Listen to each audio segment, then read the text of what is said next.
The Browns, they're putrid. They're the worst team in the NFL. The season, the 2024 season is over. Lamar Jackson can't win the playoffs. He'll win a third MVP, though, so that's great. Drew Sample is the most important piece of the Bengals offense next year. Go Joe Burrow. He deserves to be MVP. I wish he was the Browns quarterback. Kind of mean that. If you're looking for the most reactionary, silly, and unserious show on the internet, then you're home. Live from Hamilton, Ohio, it's Off the Bench by Chatterbox Sports on 1410 ESPN Radio.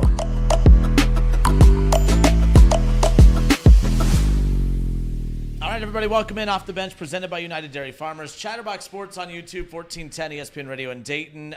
Clown-free Tuesdays might become a new thing. They're fun. I love Clown-Free Tuesdays. I think a lot of people love Clown-free Tuesdays. Because listen, I get to avoid all the Bengals slander and the Joey Votto slander. There it is. And all the other hatred you bring. I'm a hateful person. You dude. are. We spread That's love okay. on That's Clown-Free Tuesdays. we try to. We try to spread love. We might just start making it Ice Cream Tuesdays, and we'll come in every morning at 9 That a.m. might motivate me to actually show up on Clown-free Tuesdays. Some 9 a.m. ice cream. Tasty. How about that? By the way, I have a bone to pick with Reed, and here's why. So I told Reed I had a doctor's appointment that got moved up yesterday. Yeah. So I don't have to take that appointment. I could take it later in the week. I was like, but I'd like to if you could possibly fill in. Yeah, I can make that work. Okay, cool.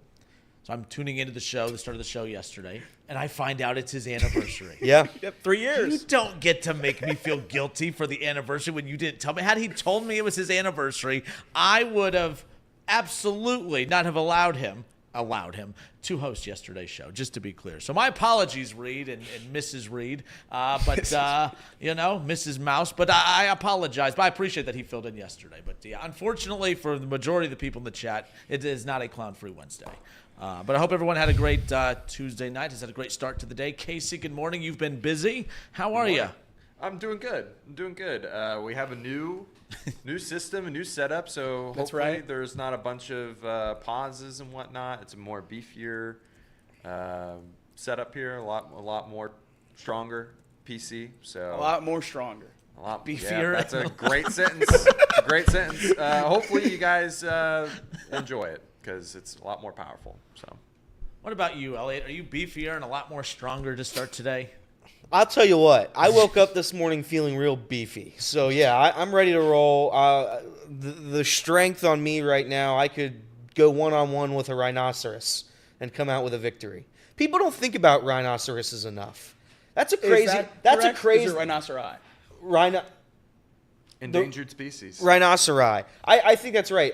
But here's the thing about rhinoceroses. They're like dinosaurs. Like, how are they still alive? That's crazy. Yeah, I don't have anything to add to the rhinoceri This conversation. is like the rabies awareness episode on The Office. It's just But Jacob, good morning. How are you? I'm so bummed I could not have been on the show yesterday to celebrate with you. It was fun. The chaos that you created just 2 nights ago. Yesterday was a good time reminiscing on my fun Monday. So maybe I'll start every week with a viral take. Yeah. That'd be a fun thing to do. Has anybody kept DMing you or has kept messaging you or tweeting No, you? there's been a handful more of tweets at me not adding me, which has been fun to just kind of stumble across those. Obviously, they could be talking about another Jakob, or maybe someone else said UC is a bottom Power 5 job as well. So can't be sure on all those because obviously I'm not tagged. But other than that, yeah, it's been fun. Interesting. That's very interesting. Listen, I'm happy for you that you went viral. That's very, very big. Thank you. I appreciate it. It's good for the company. We are a clicks company, and when we get those clicks, we've done our job That's correctly. right. See, but By the way, he also got clicks yesterday with Craig hosting Chatterbox Bengals. Yes, thank you to everyone that came out and watched Chatterbox Bengals. It was a great time. We were live yesterday throughout the NFL cut deadline, following the whole league, focusing on the Bengals. So it was a good time to follow everything. Not a whole lot of surprises with the Bengals roster, so not a whole lot of excitement there, but still a super fun stream, and thanks to everyone who came out and watched. yeah, and again, what is that schedule? Do you guys have a set schedule like mapped out for Yep. Chatterbox So on Bengals? Tuesday nights, we're going to be going live from 6 to 7 o'clock, and that's going to be recapping the past week and previewing the start of the week before. And then Thursday night, it's going to be 7 to 8, and we're going to be live there, and that's really where we're going to dive into that weekend's matchup. So The Thursday show, that will be announced probably next week, but the Thursday show will be live every other week. It'll be live and in person. Live and in person. It'll be live every week. At a bar. It'll be at a bar. A bar? Oh yeah. Kinder will be there. What bar, dude? I don't want to spoil it yet. We'll have an announcement next week. We'll have a formal I announcement. love but bars. I I can't know wait you for- do. for I some know people you to do. You've come been out and kicked watch out of all of Chatterbox them. Bengals with us all. That'll be fun to have some people there live. That It'll be a good time. I'm hoping some of the chat's able to come to the west side. Oh, because absolutely. spoiler, it's in the west side. I've forced Elliot my strong-armed company me into that one. after a year and a half of driving an hour and a half to work. We're going back to my part of town. See you on the west side. I tell you what, if Everett can say 10 nice things about me, I might wear a Bengals jersey. If he could say 10 nice things about me, if he can come up, if he even lies, might even find a Bengals jersey to wear. Just maybe, as far as that's concerned. But we're off and rolling here today. Let's open up with the little Cincinnati Bengals. Yesterday, everyone was cutting their rosters down to fill out the 53-man rosters, of course. I was watching a little bit of Chatterbox Bengals, of course. You were asked the simple question that we're opening up with, Jacob, of course. Any surprises? I know there was a couple surprises around the league, but when we're honing in on the Cincinnati Bengals at this point, it doesn't sound like there was a whole lot of surprising moves. The one move you highlighted that was probably the most surprising, which was announced before yesterday, the Jackson Carman move. But outside of that, pretty basic as far as what you were expecting this roster to look like, obviously from the start of camp to now, even battling through some of the injuries that they've had to fight through. Not a whole lot of surprises from your point of view as far as the Bengals makeup in the roster. Yeah, that's right. If you would have asked me to guess the 53-man roster yesterday at noon, I probably would have got 50 of the names right. There was really no surprises across the board. Like Kenner just pointed out, cutting Jackson Carman, even though a lot of fans expected it, wanted it, were rooting for it, that is a surprise. Because as the Bengals have operated over the last, however many years they've been around, cutting a second-round pick, homegrown guy with money still on the books from his rookie contract, that is not a move the Bengals are accustomed to making. So I applaud them for doing so and focusing on winning and keeping the best players over just the ones that they're financially committed to. That's a great sign for the trajectory of the organization as they keep showing that they do great things. And another great thing that you do if you're a championship caliber team is you draft well. And all 10 Bengals draft picks and two undrafted free agents made the Bengals roster. That's just over 20% of the roster. And if you're hitting at that kind of rate, and you truly do believe in those guys to make your roster, that is how you overcome a $50 million quarterback and a $40 million wide receiver. You continue to hit on draft picks that can make a difference right away and keep the rest of the roster pretty cheap. The only names that stuck out to me, Mami Jongameta, the linebacker out of Wisconsin, who had an unbelievable preseason. He made the roster as an undrafted free agent, meaning the Bengals kept 5 linebackers. We've seen the Bengals keep 5 linebackers over the last few years, so that's not too much of a difference. But definitely something unique as compared to the rest of the league. The other side of the ball, they kept 5 tight ends as well, keeping Tanner Hudson, both rookies, Eric All and Tanner McClacken, Mike Gesicki, and Drew Sample. 5 tight ends, that's a very, very high number, and I know a lot of people are worried about the offensive and defensive line depth after cuts yesterday. So I would keep an eye on the Bengals potentially moving off of Tanner Hudson, maybe moving him to the practice squad, and picking up another lineman or D lineman that has been removed from a roster across the league. Because at guard right now you have Volson and Kappa, who are the starters on either side of Ted Karras at center, and then Cody Ford is the only backup guard that you have right now. And then at center you have Karras and mahle, and there's a lot of questions about whether mahle can even play guard at the NFL level. So he might truly just be a backup center, in which case you have one guy backing up 2 spots. You're one injury away from being in a pretty bad spot. And we're in the same situation at tackle with Orlando Brown and Trent Brown. Dante Smith and Amarius Mims are on the injured list, so obviously they could come back soon. Mims ended up on the PUP list, so the earliest he could return is week 5. The Bengals kept Jackson Kirkland as the lone backup tackle. So we'll see what they do with the O-line and D-line. Definitely some depth concerns there, but the rest of the roster, not a lot of surprises and a lot of guys you can be excited about. Basically the number one across the board at every position you have a lot of confidence in. And then as you get to the 2s and 3s, you start to lose a little bit of that confidence. But there's a lot of pieces on this Bengals team that you could see taking a massive step this year. And I think that's where they're looking with this roster, hoping a lot of those cheaper draft pick guys, the younger guys, can really take a step forward and be difference makers this year. Yeah, I don't put too much stock into the preseason. I feel like the Bengals roster, I don't know about any other roster in the league, but I feel like the Bengals roster was pretty set early on. That is, I was never expecting a shocking cut. Maybe one of the punters. Maybe They both made it. I know. I thought we'd see Brad Robbins get cut. I did think that was going to happen. That's my shock. That's my shock of the cuts, is that Brad Robbins is still on the roster. But saying that, I wasn't shocked really at anything. Do you think Jackson Carman gets picked up by somebody? I would assume, just because he has that film in Buffalo where he played pretty well against a pretty good team in the playoffs, Yeah. and if you can get him for next to free to be a third or fourth string tackle or even a practice squad player, he'll end up on a team, I'm sure. He almost has to. Yeah. One thing you brought up, too, about the Bengals signing all of their draft picks, too, and, like, I was like, well, I started thinking about that. I'm like, well, is that unheard of? I read earlier this morning that the Indianapolis Colts and Ballard, they're getting smashed right now because they released all of their 5th, 6th, and 7th round picks. They had released 4 picks earlier today from this recent draft, not last year's draft. Right. I mean, you just drafted these guys back in April. You're basically already admitting that it was a horrible draft. You're not even allowing these guys a full season to develop. I mean, you draft them. And by the way, I used to think 5th, 6th, 7th round picks, who cares? But these draft picks are so valuable right now. And there's a lot of draft picks that hit late in the draft. This isn't like baseball and the NBA where basically the later the draft pick, not that you might as well throw them away, but the hit rate is so low. That's not the case in the NFL. That is a dangerous precedent to set if you were the Indianapolis Colts. 5th, 6th, and 7th, every one of your draft picks you just outright release. You give them 4 months, 1 full training camp, not even a full season.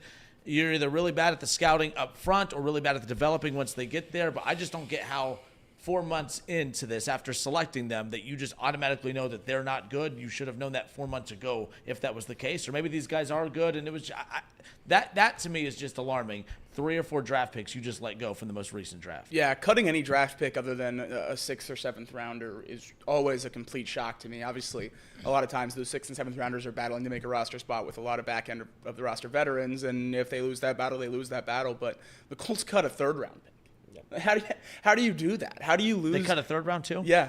How do you wow. lose? Like, they had 2 picks in the 3rd round. They cut a 3rd round pick. It doesn't make any sense to me why you would lose the chance on those guys if you just believed in them 4 months ago. And like Kinner said, maybe it's not the development, maybe it's the scouting department. Maybe they really do just miss. And once you get those guys in the facility, they don't perform. So I'm not entirely sure what's happening in Indianapolis, but I even go a little bit wider than just last year's draft. I have a big qualm with a lot of teams releasing picks from just 2 or 3 years ago. I mean, The Titans released Caleb Farley, their 1st round pick, a corner from the 2021 draft, and he tore his ACL as a rookie, and then he lost both of his parents in his 2nd or 3rd year in the league. He's had an insane start to his career, both emotionally and physically, and they just cut him when he was one of the top players coming out of that draft class. I don't understand not giving these guys a chance. I mean, the Browns cut Siaki Ika. Obviously, a lot of negative reports on him coming out of camp, but Siaki Ika was a 3rd round pick out of LSU and Baylor just 2 years ago, and you give him 1 season and he doesn't work. I don't understand. I really like giving guys a chance, especially if you're willing to believe on them in the top 100 picks or so just a year or 2 prior. I don't understand why you would move off of them, because the upside certainly outweighs just filling that roster spot with someone else, at least in most cases. And some rosters, too, that they're very deep. I'm not defending the Browns. Like, I'm not defending the Colts, right? Like, the Colts are just like, they don't have a lot of depth at a lot of position groups. For that particular one, the Browns have depth there, so I kind of understood that one. But the 1 year thing, and I kind of see where you're coming from too, but for even different rosters, like, the bottom line is, so the Bengals, some critics have used that against the Bengals. Yeah. Oh, of course they signed all their draft picks because they're cheap, right? Right. That's not what I'm saying, but like, that's how it's viewed. If you're the Colts, they're spitting it saying, well, yes, we wanted more proven players on the roster versus the rookies. Well, then trade those draft picks. You could have gotten proven players, better players. Teams will give up good veteran players for draft picks even that late in the draft if they have to. So, yeah, that it's all in the perspective of it from team to team. But I thought that was pretty wild. Obviously, what's that? I was just gonna say the league is scared of Anthony Richardson though. Oh, That's you right. saw that? Mm-hmm. That's right. I With his left hand. Can you too. see my boots? Because they're shaking. Nice. That was very immature, Jake. It's that typical Alabama frat. That's right. Yeah, no. Mindset. Sincere dude. apology to Tonk. Tonk. I'm so glad you called Tonk out. Anyone could have said that, but you click on the profile picture. Right. You lost all credibility at that point. All right, so you like, obviously, the roster makeup. Not a whole lot of surprises as far as who made it. I mean, look, you look at some of the other players that were cut from around the league, and that's what we'll pick up with on the other side. There's, of course, a lot of fans always do this, the recycled player route, right? We saw the Bengals in a different way go, and they go back and reunite with Von Bell, but there's some other names another former Bengal that Bengals fans, some, are wanting the Bengals to reunite with. That was released yesterday by the Broncos. I want your take on that, and we'll get to that more. Coming up next, more Off the Bench, presented by United Dairy Farmers.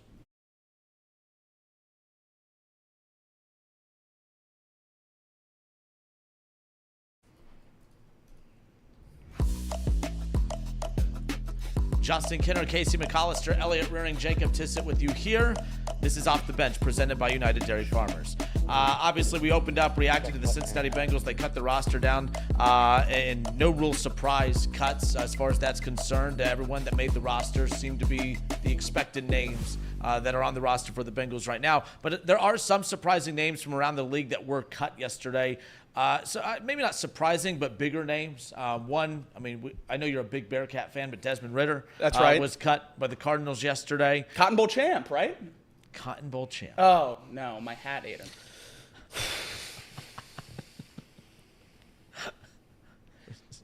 I like him. Nice guy. DoorDash.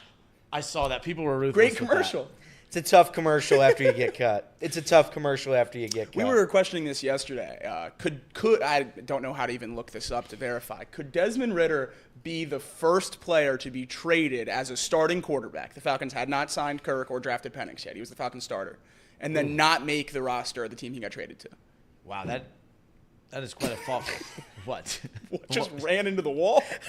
So that wasn't just me? No, it wasn't just you. Yeah, I told you the weirdo that tried to follow Yeah. me in the building Whew. when I got here today. Maybe it was him. But yeah, quick turnaround for old Dez. Yeah, listen. I've seen Dez play football, and I just didn't think it would work in the NFL. I never thought that. And unfortunately, it doesn't appear like it's going to work out. I hope it does. I hope it gets better for him. I hope he makes a roster. I imagine he will as a backup maybe down the line. But I don't know if he would ever be a starter in the NFL.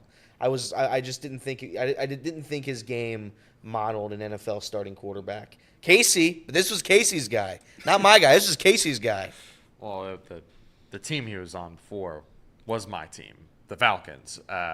So now that he's off your team, I really love the Falcons now. He loves the Falcons more. I love them even more now. I mean, they did what they were able to do with Desmond Ridder. He at loved the quarterback. Falcons in spite of Desmond Ridder. Correct. Now he loves the Falcons Yeah. because of Kirk Cousins. Correct. Partially. Yeah. okay. Ridder was a name that I threw out because I did not like what I saw from Logan Woodside this season. So if we're going to keep three quarterbacks, bring Ridder back to Cincinnati, have him be our third Yes. quarterback. Now we're talking. Sean Clifford also cut. Bring the kid back. Sean Clifford was cut. Yeah. Really? Well, once the Packers traded for Malik Willis, that I was see. kind of the writing on the wall. That makes sense. He got in a couple games last He year. did. though. Get the local boy. Bring the local boys home. Bengals love to do that. They brought Drew Plitt in to be their practice squad quarterback a couple of years ago. He was the Loveland quarterback when they won state many years ago. He played Yep. at Ball State. So they love those local guys at those local tryouts. So maybe one of those two guys is a practice squad player if they don't make it anywhere else. That'd be pretty cool. Other names, other notable cuts from the last couple of days, of course, Kadarius Toney at the top of that list. You know, that's a name that every time he emerges, everyone's like, oh, this is it. Patrick Mahomes, that's what's going to get him to break out. And he didn't play terrible, but he wasn't, obviously terrible enough to be cut. And that's not like a very deep wide receiver room in Kansas City either. So No, yeah. I'm not really sure what led to him being cut, if it's an attitude thing or behind-the-scenes stuff or what. A name that kind of surprised me that kind of has fallen off the last couple of years, I was a fan of this guy a couple of years ago, Allen Robinson. Allen Robinson got cut by the Giants. Allen Robinson, obviously drafted by the Jags, was with the Bears for a while. Very good. I mean, he was in line to get money. In fact, the Rams got him for very cheap. And I liked him. I wanted the Browns to get him a couple years ago, too, just to add a little bit of depth to the wide receiver room. But he's kind of fallen off, too. The Giants cut Allen Robinson. Again, that's another team. I know they have some talent in that wide receiver room, but not talented enough to release a guy like Allen Robinson unless he just hasn't been good. Didn't work out in Pittsburgh, obviously. Didn't work out with the Rams. Now not working out with the Giants. Guy just doesn't have it, apparently. 3 years in a row for Allen Robinson under 500 yards, under 40 catches. I just don't know that he can stay healthy. And even when he does stay healthy for a 17-game season last year, he finished with 34 catches and 280 yards. So, and that's a Pittsburgh Steelers wide receiver room that we talk about all the time about not having weapons. So I just don't know that Allen Robinson has it anymore. He's getting up there in age, so I think that's more just a product of them gambling on the young guys. They drafted Wan'Dale Robinson last year. They drafted Malik Neighbors this year. If Allen Robinson is still there, he might be higher on the depth chart than those guys, and you'd rather see them get reps in a year that you're not expecting to be very good. So I think that kind of makes sense for them. The Browns made 2 cuts yesterday that I'm super intrigued in for the Bengals, both of them, in all honesty. The Browns cut Juwan Briggs, a great player on that 2021 UC team. He was a stalwart in the middle of that defense. They also cut Siaki Ika, who was their 3rd-round pick 2 years ago that I touched on briefly a few minutes ago. I would be super interested in the Bengals signing either of those guys. Briggs was incredibly productive at UC. He was a 7th-round pick in the draft because of some poor testing, and he's a little bit undersized. But he played well in Cleveland. He made a difference when he got in the game, even though he didn't get in the game much. And that's a guy that I would really like to see be brought in as a depth piece for this defensive line. We only have B.J. Hill, Zach Carter, and Chris Jenkins at defensive tackle, and then Sheldon Rankins and Jay Tufele at nose with McKinley Jackson hurt. So that's not a lot of depth on the defensive line. And I think Juwan Briggs could be a really good piece to add to a team in a city where he's already played incredibly high-level football. He's familiar with the area. Obviously, Cleveland is a similar climate, so the cold or anything like that wouldn't be an issue for him. Playing AFC North football wouldn't be an issue for him. So I think he's a name that I'm super interested in the Bengals looking at. And then the other one, Siaki Ika, that is a true nose tackle. So as much as we've talked about this offseason with the Bengals losing DJ Reader and not having a true nose tackle with, basically just Jay Tufele at that role healthy with McKinley Jackson on the IL, I think Ika's a name that's super interesting. There were a lot of negative reports coming out of him in Cleveland, just not playing well, doesn't have a great motor, or a bust for a 3rd-round pick, if we're going to be quite honest. But that's a kind of guy that I would be interested in giving a flyer on. Maybe a change of scenery is what he needs, and he can play up to that previous draft, status. So those 2 names from the Browns are definitely interesting. Another reunion on the defensive side of the ball, the Cowboys cut Carl Lawson. And I know with Miles Murphy on the injured list, a lot of people are thinking about the linebacker edge rusher depth with the Bengals. So potentially Carl Lawson, a name to keep an eye on as well. But I'm more or less against the reunions basically across the board. I think if these guys aren't good enough now, or if they were good enough now, they'd probably be on a different team. So Bengals fans like to hold on to the positive memories when these guys were, X amount of years younger playing here, and then you want him back a couple of years later. If it makes sense, like it does in the case of Von Bell, then sure, bring him back. It's fun. But I don't think P. Ryan or a Carl Lawson makes a whole lot of sense to me. And that's the one I was just going to drop was Samaje Perine because I saw his name pop up a lot on social media yesterday. A lot of Bengals fans, some want the Bengals to kick the tires on that. But are you confident in the Bengals' depth at running back that maybe they, so you don't want them to go down that route, but are you confident in the depth that they have in the running back room? Yeah, I really like the Bengals running back room this year. Zach Moss was #1 in the NFL last year in yards above expectation and efficiency rushing stats. And I think that's exactly what the Bengals need. We're never going to give someone enough carries for them to be volume-wise at the top of the league. And we saw that with Mixon last year. A lot of people were ragging on him because the production that he was giving us with the amount of touches he was getting just wasn't really that great. So I think Zach Moss, even though he might not match Mixon number-wise, I think he's going to be phenomenal when it comes to an efficiency aspect. And Chase Brown's going to be the perfect change of pace back. And when you talk about a running back 3, Travion Williams is exactly what you want there. So that he contributes in the return game, he contributes in the punt game, he's a special teams all-star.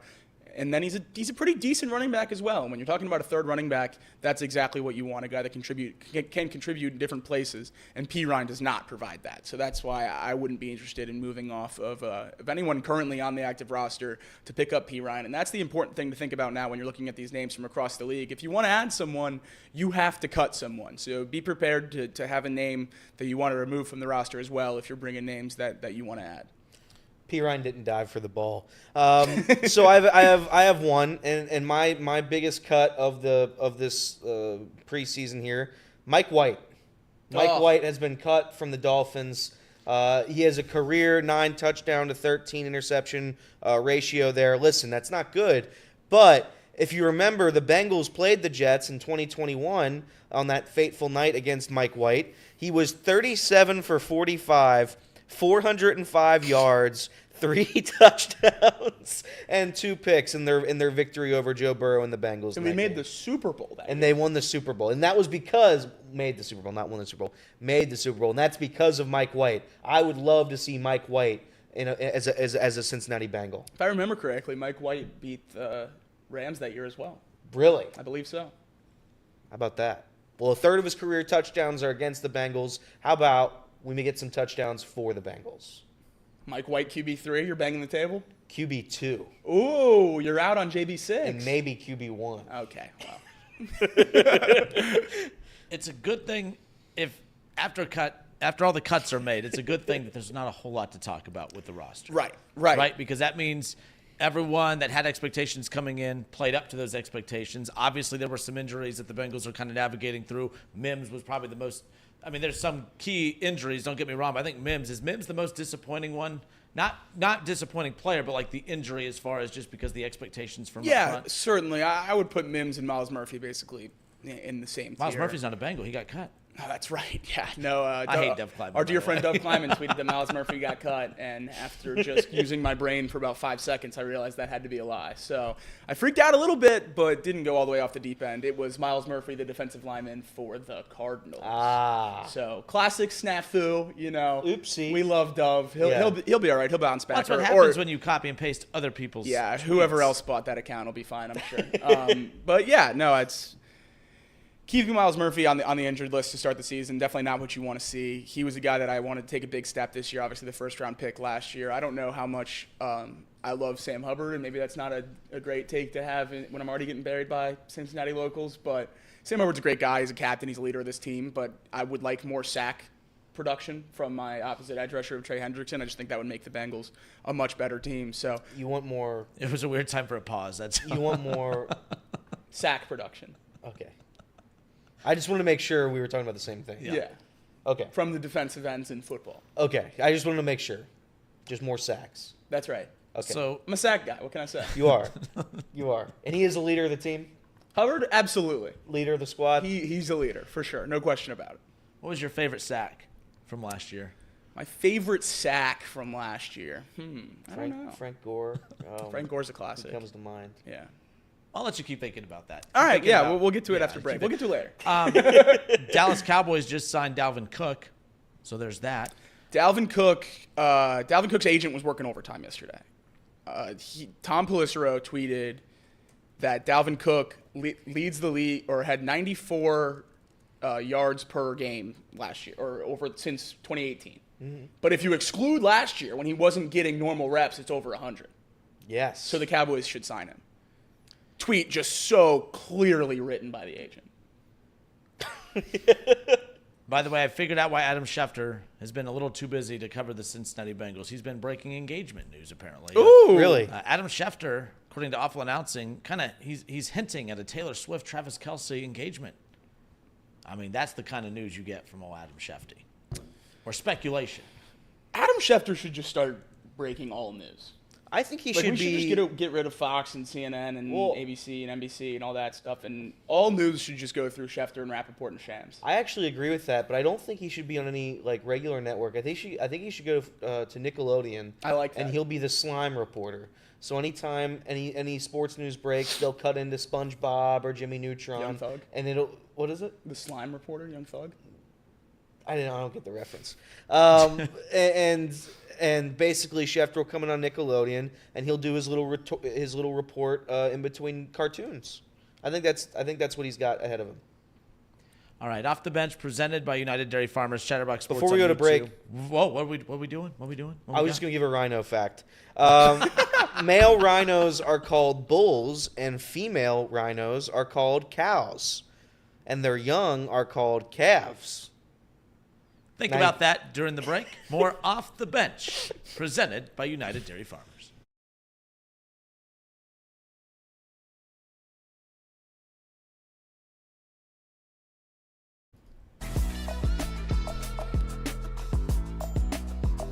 All right, Elliot.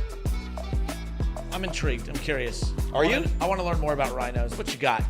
Keep them coming. So rhino horns are made out of keratin, which is the same protein which forms the base of our hair and fingernails. Interesting. Well, we're going to be Yes. dropping some rhino knowledge on everyone throughout the show today. Yes. So, just keep in mind, this is an educational show. And I think every day you're going to pick a random animal and you're just going to educate us on this particular animal. I really like that, and I think Yeah. that bit's going to play out for a long time. There's a lot of animals. When do you think it gets not funny again? And then when after that do you think it gets funny? So it's 10:42. It's already not funny. Right, correct. And then I You think if like you next do it, week it'll be funny? yeah, I think next week after Okay. everybody's tired So of we it get through is when it we gets get funny. through Thursday, Friday, Yeah. Monday too, like a full week from now it'll a be funny. full week, then it'll be funny. All right, we'll see. And I'll then- keep and you then updated. that'll have like a day run. I'll keep you updated. Okay. All right. Thank you. We're going to let Casey pick the animal every day. You look all tired over there. I am a little tired. He's bored by the rhino bit. It's what it comes down to. Come on, Casey. Get pumped. I mean, Pump, I love pump, rhinos. Pump it up. I'm glad that you're doing this. It's bringing awareness to rhinos. They're an endangered species. There Fun you fact go. number 3. We should do Are a all fun run. rhinos endangered, Yeah, it can't be true. Pretty sure they are. or is it just Every species of rhino is endangered? Well, keep it locked in here to Off the Bench as we find out more That's about right. rhinos throughout the show. All That'd right, be let's pretty talk. That'd be pretty crazy. I don't know how many species of rhino there are. I don't know, but we're about to Google it. Are you saving that knowledge for later, or are we about to start Elliot's headlines? I will confirm or deny Casey's claim towards the end of this segment. Oh, that's called a tease Yeah. within a segment. I like that. Ooh. All right, it is now time for Elliot's headlines. Elliot loves 3 things: Joey Votto, David Bell, and leading off the bench with top headlines. That's right, Casey. Casey, your voice sounds so good in that clip. Thanks. Try to enunciate. Headlines: The Reds lose to the Athletics. Womp womp. 5-4. The offense didn't wake up until it was too late. The bullpen did its job until they didn't. Jakob Junis pitched 4 innings of perfect baseball. Here's a fun nugget. He became the 6th Reds pitcher since 1979 to record a hitless start of at least 4 innings. He joins Hunter Greene twice, Homer Bailey twice, Wade Miley, Tyler Mahle, and Tom Browning. Wow. Very cool. Jakob Junis. Officially won the Frankie Montas trade. We did. We won the Frankie Montas trade. Joey Weimer's doing great. Well, don't check us on that one. Radio listeners, I was pulling my collar. Yeah, he was. Yeah, Weimer's doing his best. He's trying real hard. Bearcat, right? Bearcat. That's right. Great job. Junis and Buck Farmer combined for the longest combined perfect game, perfect bid, 4 1/3 innings since 1990, when Jack Armstrong, Scott Scudder, Norm Charlton, and Rick Mahler did it. The Reds sit 9 games back of that final wild card spot for those keeping score. The top 6 members of the lineup all got hits yesterday, if that's a positive, including Tyler Stephenson having 3 of them. He's on an 11-game hitting streak, hitting 300 over his last month of baseball. Rece Hinds has been called up. Nick Lodolo and Stuart Fairchild are both now on the IL. The injury list for the Cincinnati Reds is growing at a rapid pace. So we'll see if we have a team by September 30th. I doubt it. The Athletics hit 3 home runs late, which carried them all the way home. They are back at it tonight, where Fernando Cruz is opening this game. Woo! Osvaldo Bido, I think is how I say this, is pitching for the A's. He has a 3.24 ERA and a whip of 1.14. Good for the Reds. It is August 28th, and they don't have a starting pitcher on the roster. Good job. Around the league, Orioles beat the Dodgers 3-2. Rays win 3-2 on Jose Siri's 2-run home run, former Red. Thank you very much. Mets crushed the Diamondbacks 8-3. Sean Manaea strikes out 11. That is a season high. And the Diamondbacks, winning streak stops at 6. The Marlins, they get revenge on the Rockies in the Toilet Bowl. They scored 5 runs in the 9th inning to win the game 9-8. What a comeback for the Marlins. The Giants, they get a 5-4 win over the Milwaukee Brewers. Yastrzemski's home run in the 7th sparked that comeback. The Padres, they defeated the Cardinals 7-5 as they now have won 3 in a row. Braves beat the Twins yet again 8-6. Their 4-run 10th inning did the trick. Nationals defeat the Yankees 4-2 as the Washington Rookies get 5 hits and 2 home runs on Garrett Cole. The Royals take another game from the Guardians as they win 6-1. They've won 3 in a row against the Guardians and are now tied for the lead in the division. The Guardians have blown the divisional lead. Tigers beat the Angels and are now above 500 for the first time in a long time.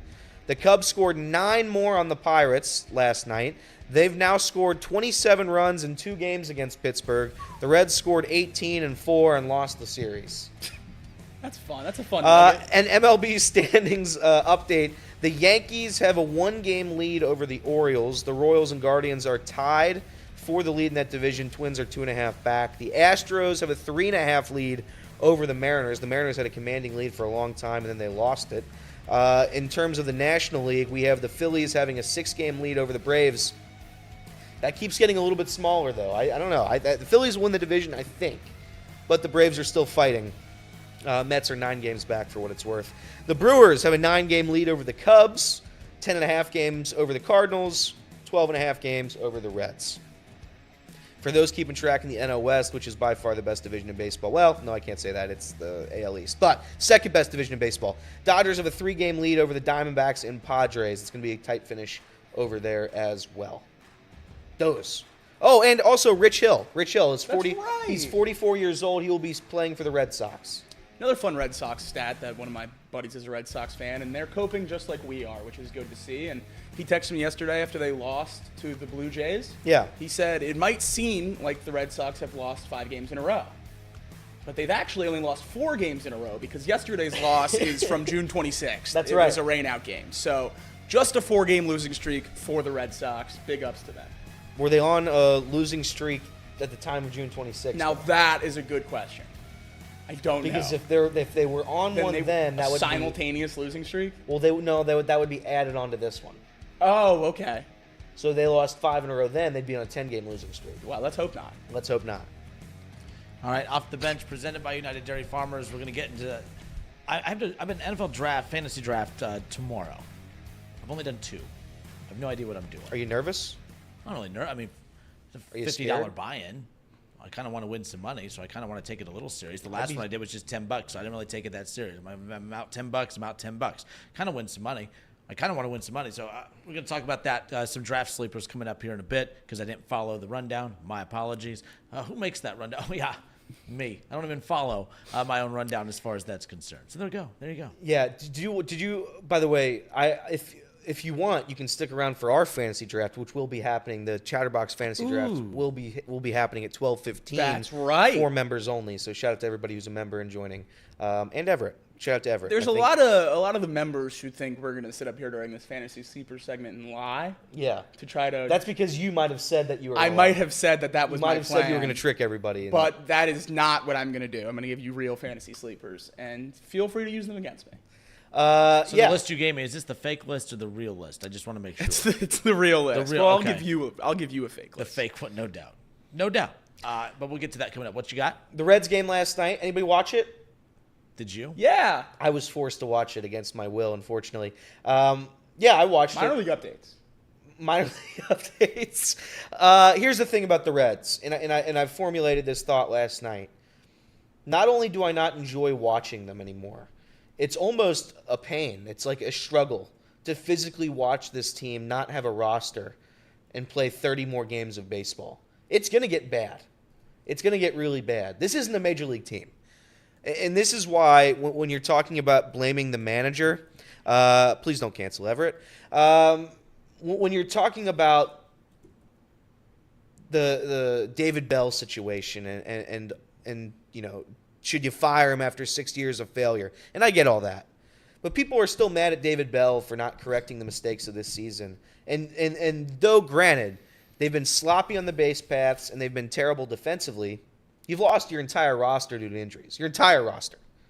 Graham Ashcraft, Hunter Greene, Nick Lodolo, Andrew Abbott.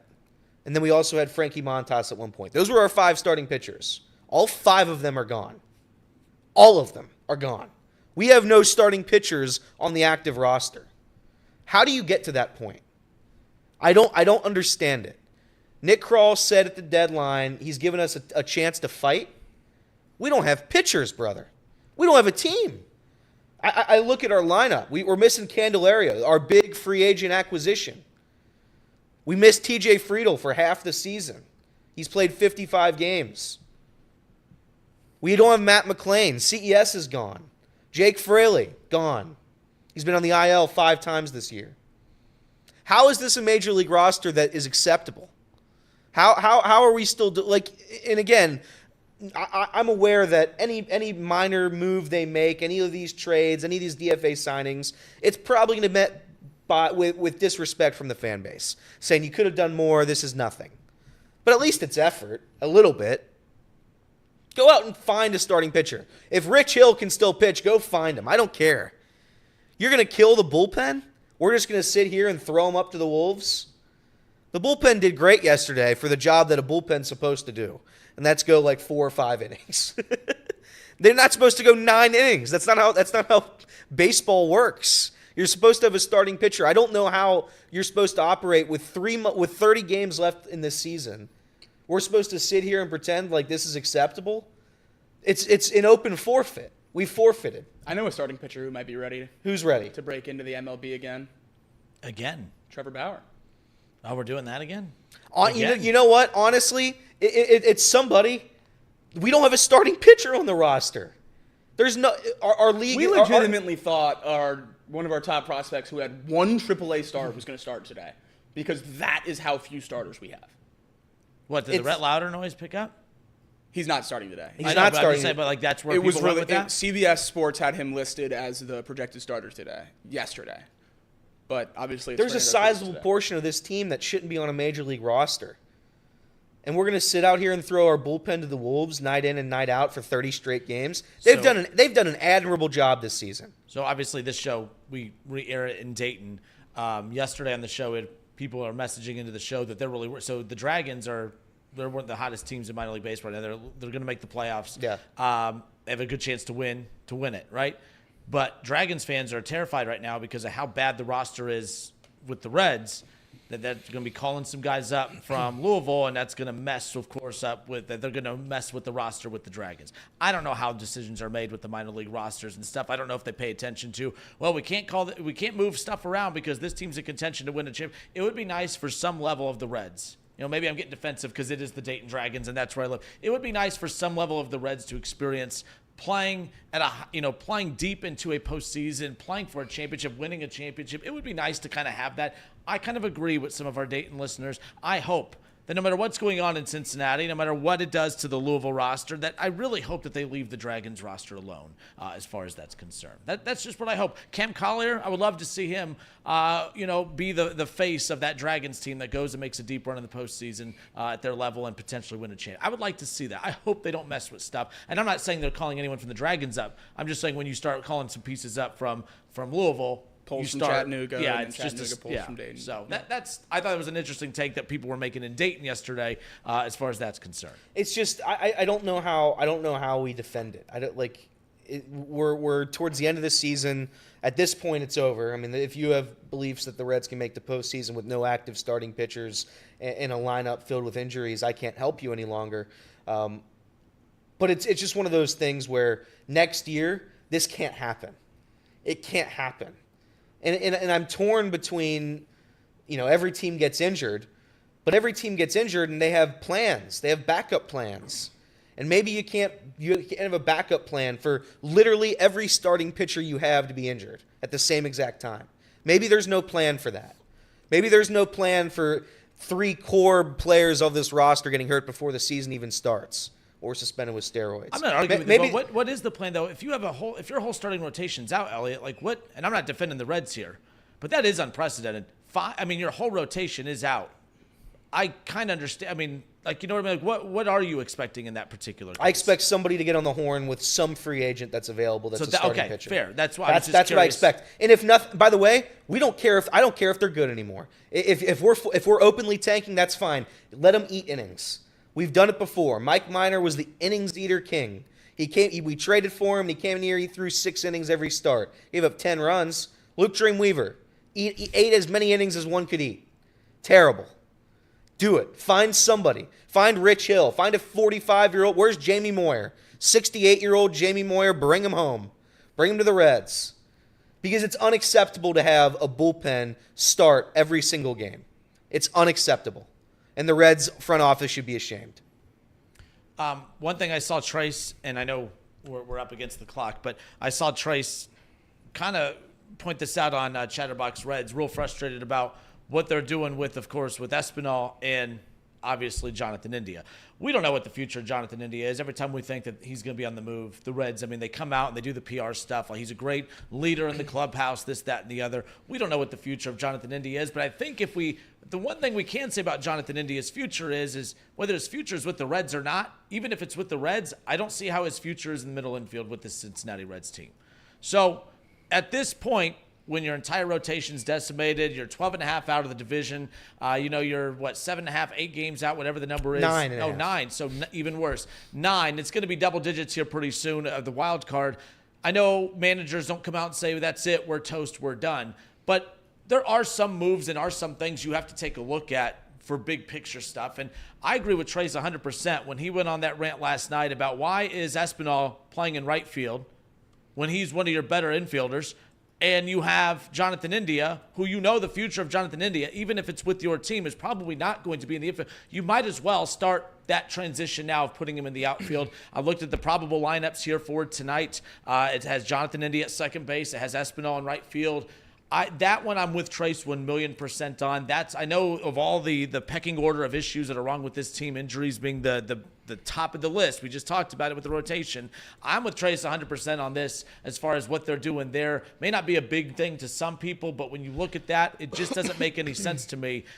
Espinal should be in the infield in some capacity. In right field, then Jonathan India, the question marks there. It just makes too much sense to switch them out at this point. What's it going to hurt? It could only help as far as trying to get an idea of what India could do in the outfield and obviously putting one of your better infielders, in the freaking infield as far as Espinal is concerned. The only thing I can think about why you keep playing India at second base is if you're planning on trading him. Because if you move him to the outfield and he stinks, that's certainly not good for trade value. If he plays at second base the rest of the year and you can convince one of the other 29 teams that he's a starting second baseman, then that's pretty good for his trade value. So if they don't plan on making the switch of him to the outfield like it seemed like they were when the team was healthy this spring training, then I would be okay with them keeping him in second base. If he's going to be on the opening day roster next year, I would start that transition now, and I don't see why not. I totally agree with what you said, what Trace said. His future in this team is not at second base if we're going to be competitive and if we're going to be healthy. And I think everyone kind of knows that. We've seen Matt McClain play at an unbelievable level. And say what you want about whether you want to put all your chips in the Matt McClain basket or not. We haven't seen enough of him. That's fine. I think if the Reds are going to be competitive, it's going to be because Matt McClain is out there. So I would be if you're planning on keeping Jonathan India in the lineup next year, I would be trying him out at different positions already. I think it's less. I think we're overthinking it. I honestly believe that everybody knows what the situation is in the organization. Everybody's injured. Everybody's not there. So it's like, why not? Santiago Espinal might not be on the team next year. Throw him in right field. Jonathan India's had a good year. Let him play at second base. Gain some confidence in for next season, and we'll just throw in the towel. I think it's legitimately throwing in the towel. I think that's what's going on here. It doesn't make sense, a rational sense, because Jonathan India, if he were to stay with the Reds, would be an outfielder. That's a fact. Or at least a utility version of that. And the fact that it's not happening shows to me that it's just like, you know what? Santiago Espinal might not be back next year. We'll put him in right field because it doesn't matter what happens to him. Who cares how bad he plays at defense, because it doesn't matter when you don't have any starting pitchers on the roster available to you. Nope. Because really, at that point, nothing matters. I have a couple. We can go to break because we're a little late, but I have a couple questions for you coming back about the Reds. All right, we'll pick up with that. We'll get into our NFL Fantasy Draft Sleepers coming up around the corner as well. More Off the Bench next.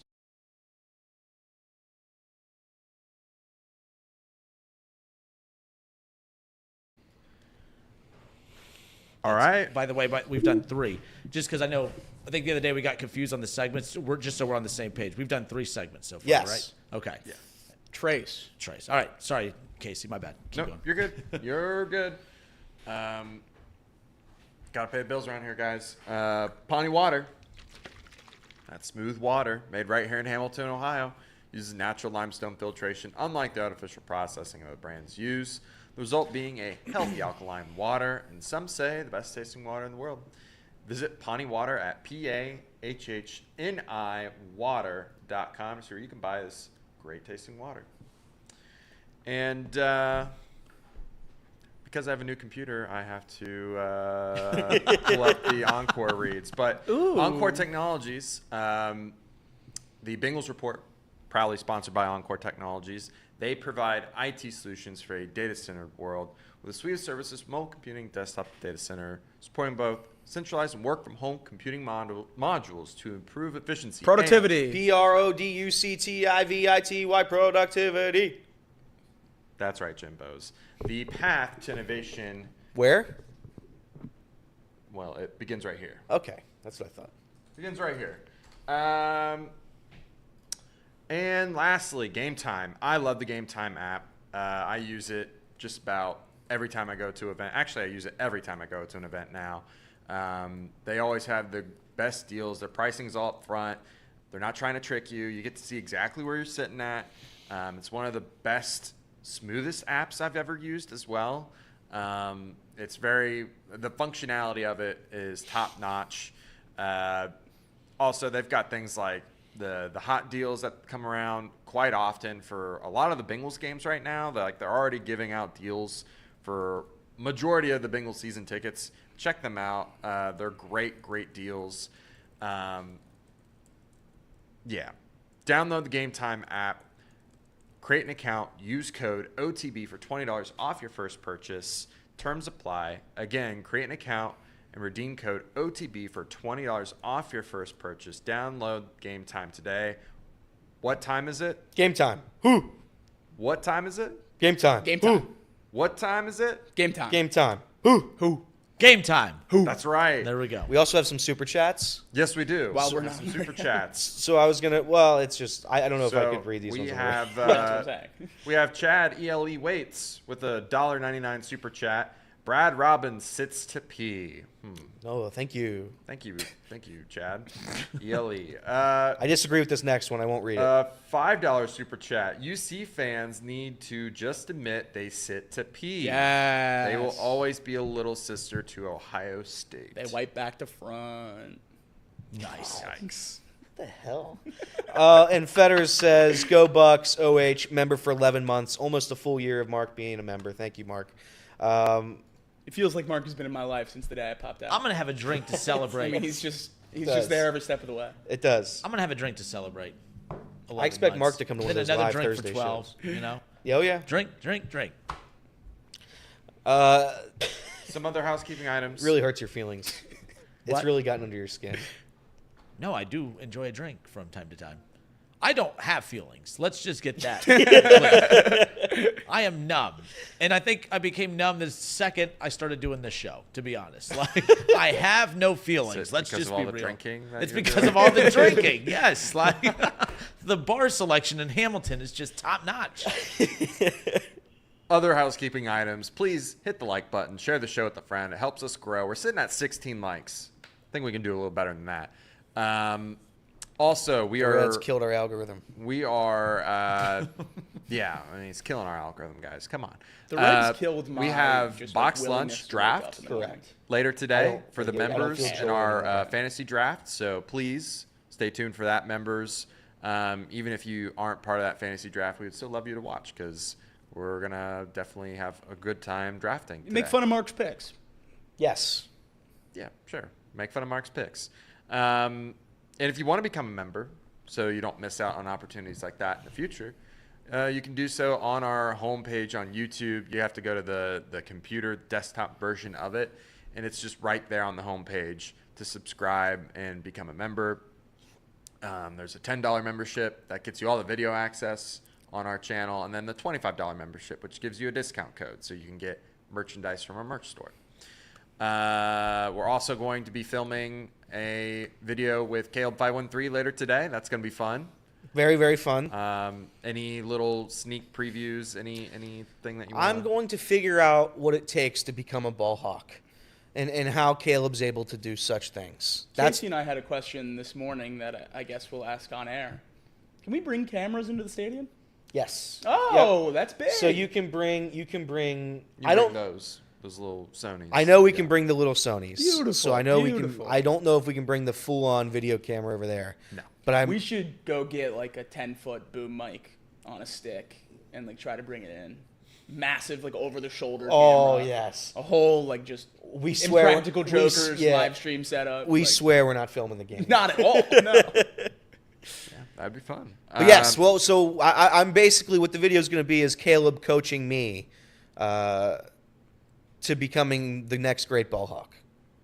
You can tell the Reds, like, we promise we're not filming the game. Our goal is to entertain. Yes. our viewers. We Like, don't care yeah. about the game. Yeah, we I want promise. debate. Like, we're Yeah. here because we have to give them something Reds related to talk about it. You guys are throwing relievers every inning of this game. And Yeah, every man game on the going street right forward. now would be pretty demoralizing if I had to guess. Yeah, I'm glad we're doing. I'm glad we're doing Caleb. So I think that wraps it up on our side of things. Unless Jacob, you want to promote Next week's Chatterbox Bengals. Yeah. Yeah, we'll be live next Tuesday at 7 p. 6 p, not 7 p. A lot of people watched it, so everybody keep That's right. watching it. I'll keep- And hopefully more people, because the Bengals will then watch this show. That's right. That's what I'm hoping as well. So the Reds killed us, but the Bengals hopefully will keep us alive. That's the hope. That's the except for 2 dates throughout the year, maybe 3 if they meet in the playoffs. They meet in the playoffs. We'll go from there. We'll go from there. All right, off the bench. I don't know why I'm saying that. Doesn't Nope, matter. Oh no, doesn't matter. it's still off the bench. You know, it's Yeah, even, but it's still, even in the. I'll give you a rhino fact when we come back. Oh yes, Casey, hurry up, send us back. I also sent you something on Twitter that we can use at the end of the show if we want to. All right.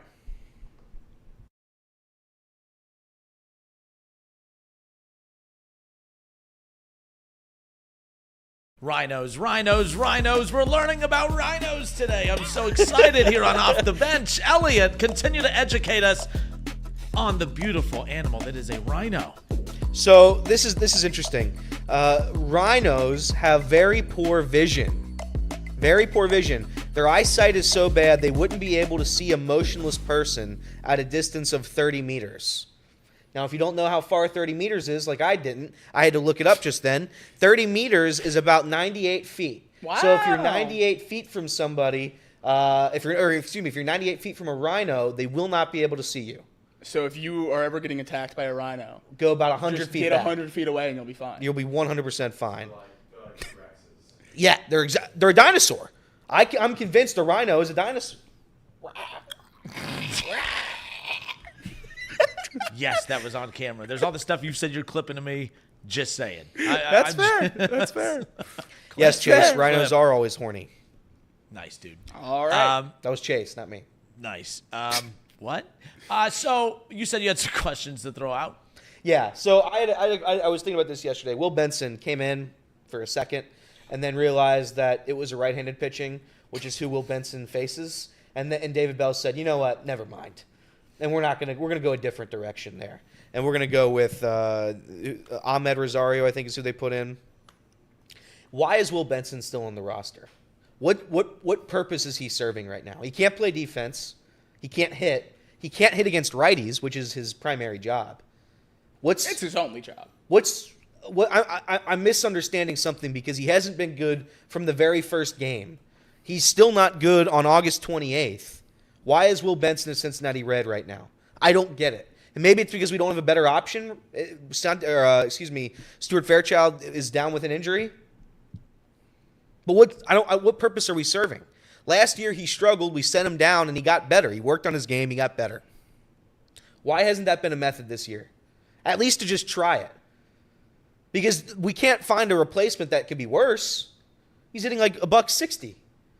So I don't know what the plan is with Will Benson. I love Will Benson. I like Will Benson as a human being. This is not a personal thing. But he hasn't been good. So I don't know. And David Bell's quote last night, and I get he has to say all this stuff. But he came out and said, we believe in Will Benson as a player. We believe in him. We're going to continue to believe in him as the season goes. It's August 28th. There's nothing to believe in at this point. And see, I know what you mean. Like, what else is he going to say? But these are the things that when you continue just to let this stuff slide, it just makes your organization look soft. But is that all on David Bell? No, because what else? What's the alternative? And I guess that's kind of what, you're asking, how is he still being trotted out there? I was going to counter with, when a lot of people say, how is he still playing? Why is he out there? I always counter with, well, who would you rather see out there? But I think the whole point of why this team has been so poor as of late is there's just no depth. So David Bell has to protect the feelings of the players that he is forced to kind of throw out there. This goes up to the top, is what we've alluded to in the past. But this just makes the organization look soft. When you constantly throw guys out there in the line, you're putting them in the lineup daily. nightly who are not producing, it makes them look bad. You're killing careers of guys. Like, I mean, you're continuing to throw him out there so much to the point to where you may scare off every team in baseball. To where there are certain guys who just don't have it a certain year. You get someone else out there, you let them kind of regain their confidence. We've seen him, what happens when he regains his confidence. Yep. He went through a stretch last year where he was one of the best hitters in all of baseball, not just on the Reds roster. But he's so bad for such a long period of time. Who knows if a team will touch him again after this year? That's the dangerous part about playing for bad teams like the Reds at this point of the season is you could say, well, you got to get reps, you got to get at bats, but sometimes you're doing more harm than good at this point. The Reds just look soft, continuing to just look inept as far as you talked about. 5 injuries, having your whole rotation out due to injury, that's unheard of. I get that, but again, they just seem to be, they're not reacting to it. They're just like, well, like I just picture David Bell just kind of looking down the dugout. You loose? All right, can you get out there? Like, again, we can ask, what are they supposed to do? But David Bell, what else is he supposed to do? He doesn't make I remember asking David Bell when this rebuild started, because you don't think I didn't think about this. I remember asking, like, when you have a team that's rebuilding and there's so much talent in the system, whose call initially is it to bring these guys up? Is David Bell saying, man, I really want Collier up? Which he's way too early to call. But you know what I mean. Collier's like the second youngest. But you know what I mean. Is it David Bell? Is it Nick Craw? And, of course, you get the typical scripted answer. Well, we collaborate. We get together. I have a hard time with believing that that's the case. It's all the front office. So as much as I want to get annoyed with David Bell, and I'm not defending him, but I'm not going to blame him, we keep watching David Bell throw him out there. Who else is he supposed to throw out there? Because I promise you the replacement is possibly just as bad. Right, like if it's up to the front office to decide who to bring up from Louisville, then it goes back to them. I don't know. There's way too many people floating on islands that are just kind of by themselves with everyone pointing fingers at them, whether it's the pointer or the middle. David Bell's on an island. Benson's on an island. This rotation / bullpen now as the rotation's on an island. Everyone's on an island, and now the GM has nothing to say. Now Nick Kroll has nothing to say. I hate when these guys go into hiding when things start to unravel. Someone has to answer for this stuff, and you keep throwing David Bell out there for career suicide stuff. This is just ridiculous at the end of the day, and I wasn't that angry coming into the show about it, but the more we've talked about it, you're right. I'm questioning, like, what do you do? Well, and it's wild. It's just like when Stuart Fairchild wasn't just placed on the IL and when Jake Fraley wasn't just placed on the IL, you had the ability to have Rece Hinds come up. Rece Hinds had a better week than Will Benson's had all year. I'm aware that it was against the Marlins and the Rockies, but Will Benson also played the Marlins and the Rockies. So I'm not going to sit here and pretend there aren't at least better options mentally. Like I can sit out here and think rationally that maybe Rece Hinds gets hot for a couple games. A couple of hot Rece Hinds games are better to me than what Will Benson's been this year. Will Benson is a -1 WAR. Noelvi Marte has a -1 WAR. Noelvi Marte is a -1 WAR in 40 games. It's hard to do. Where are we at with him, perception-wise? Well, Noelvi Marte's, he gets a little bit of a pass because he's so young and he's a rookie, yada, yada, yada. He gets the benefit of the doubt taking major league reps at such a young age. I'll give him that. But he's looked terrible. He's not helping. He's costing the team games, as is Will Benson. I get it right now that it's impossible with literally every single player we have is injured. I understand that. But there were opportunities during this season to at least help it a little bit, and they didn't do it. So, it's frustrating to see. We have Dominic Smith, Ahmed Rosario, and Ty France playing every day now. That's what the Reds roster is. So, as we continue on next year and we look at optimism and hope and believe in the core, I don't know what we have. Nick Lodolo, I love Nick Lodolo. When Nick Lodolo's pitching healthy, he's one of the best pitchers in Major League Baseball. He has been on the IL 3 times this year. 3 times. And usually after one of those IL stints, he looks terrible and then gets a final IL stint. I believe in Nick Lodolo, but at the same time, can I count on him at this point? I don't think so. Hunter Greene's done great this year. Absolutely fantastic. He had a fluke injury. I'm not going to worry about Hunter Greene. Andrew Abbott, it's the same thing that's been happening to him. Late in the season, can't throw anymore. The dead arm thing.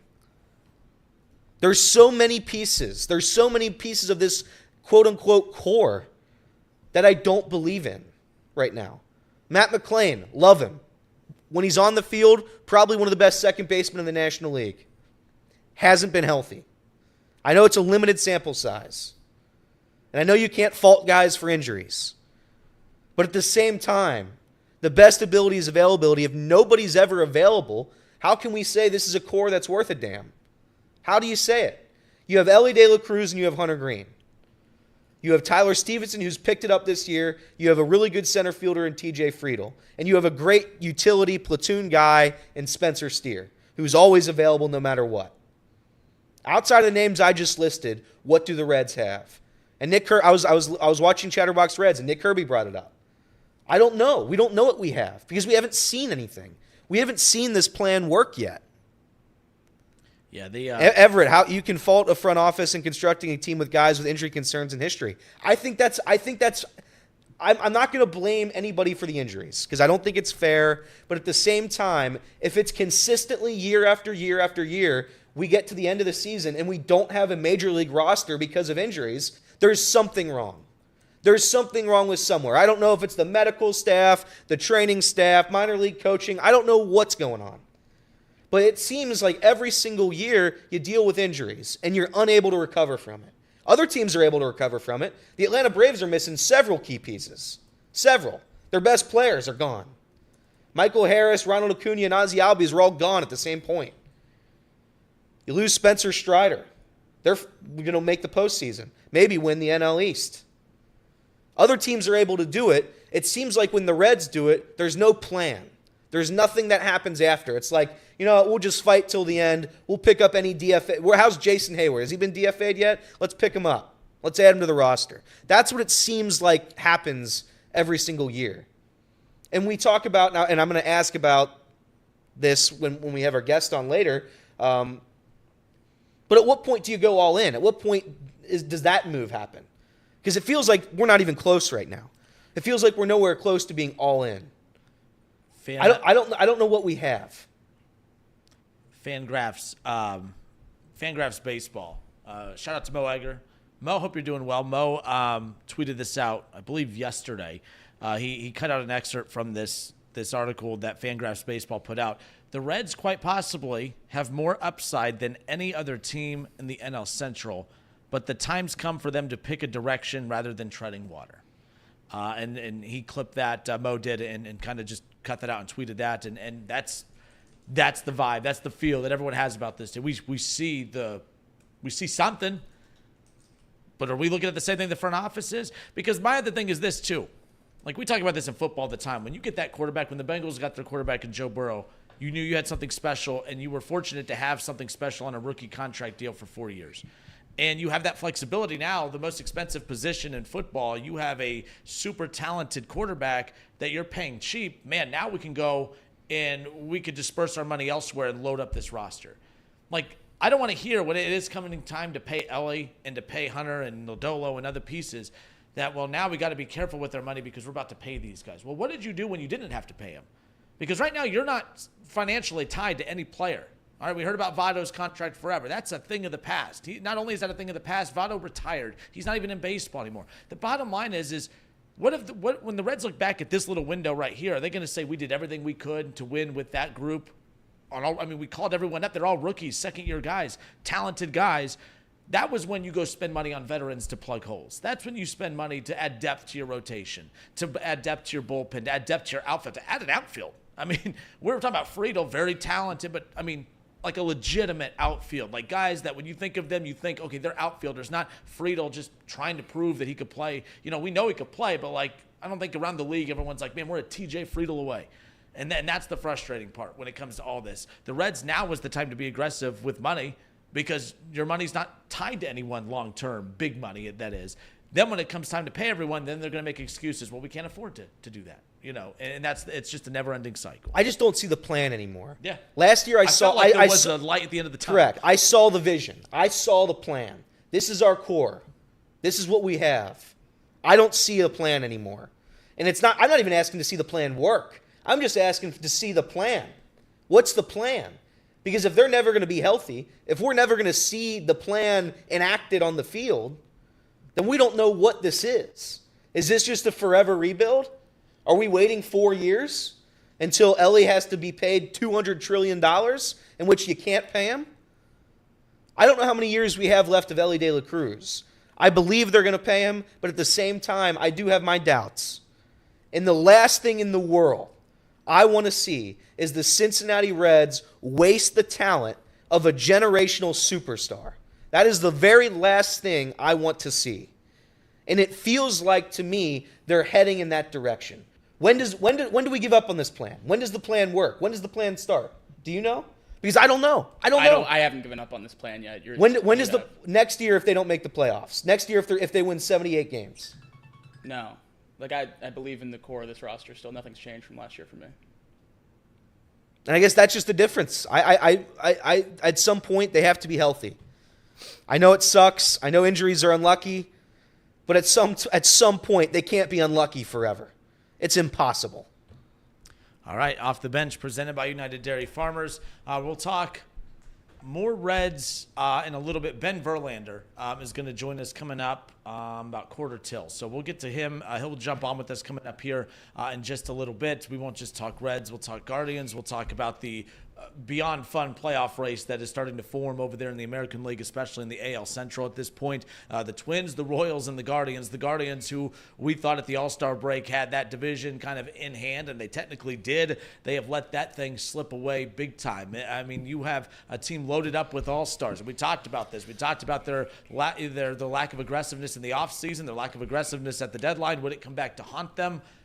Some say that it is coming back to haunt them. We'll talk about all of that. Shohei Ohtani. We'll talk about Aaron Judge, the Cincinnati Reds downfall. Ben Verlander joined the show with me during spring training, and he was one of the bigger national guys that was super high on the Reds. He had bought into the Reds big time. I am curious his thoughts from expectations from where we were back in February to where the Reds are now. What happened? What went wrong for the Reds? We'll get Ben Verlander's perspective coming up here around the corner. All right, let's switch gears a little. NFL, a little football. Let's liven it up a little bit. We brought the mood down with all the negative Reds talk, and that's fine. They bring out that emotion in people. Not always good emotion. But we'll get a little NFL fantasy sleeper talk when we come back. More Off the Bench. Justin Kinner, Casey McAllister, Elliot Rearing, Jakob Tissett. More next.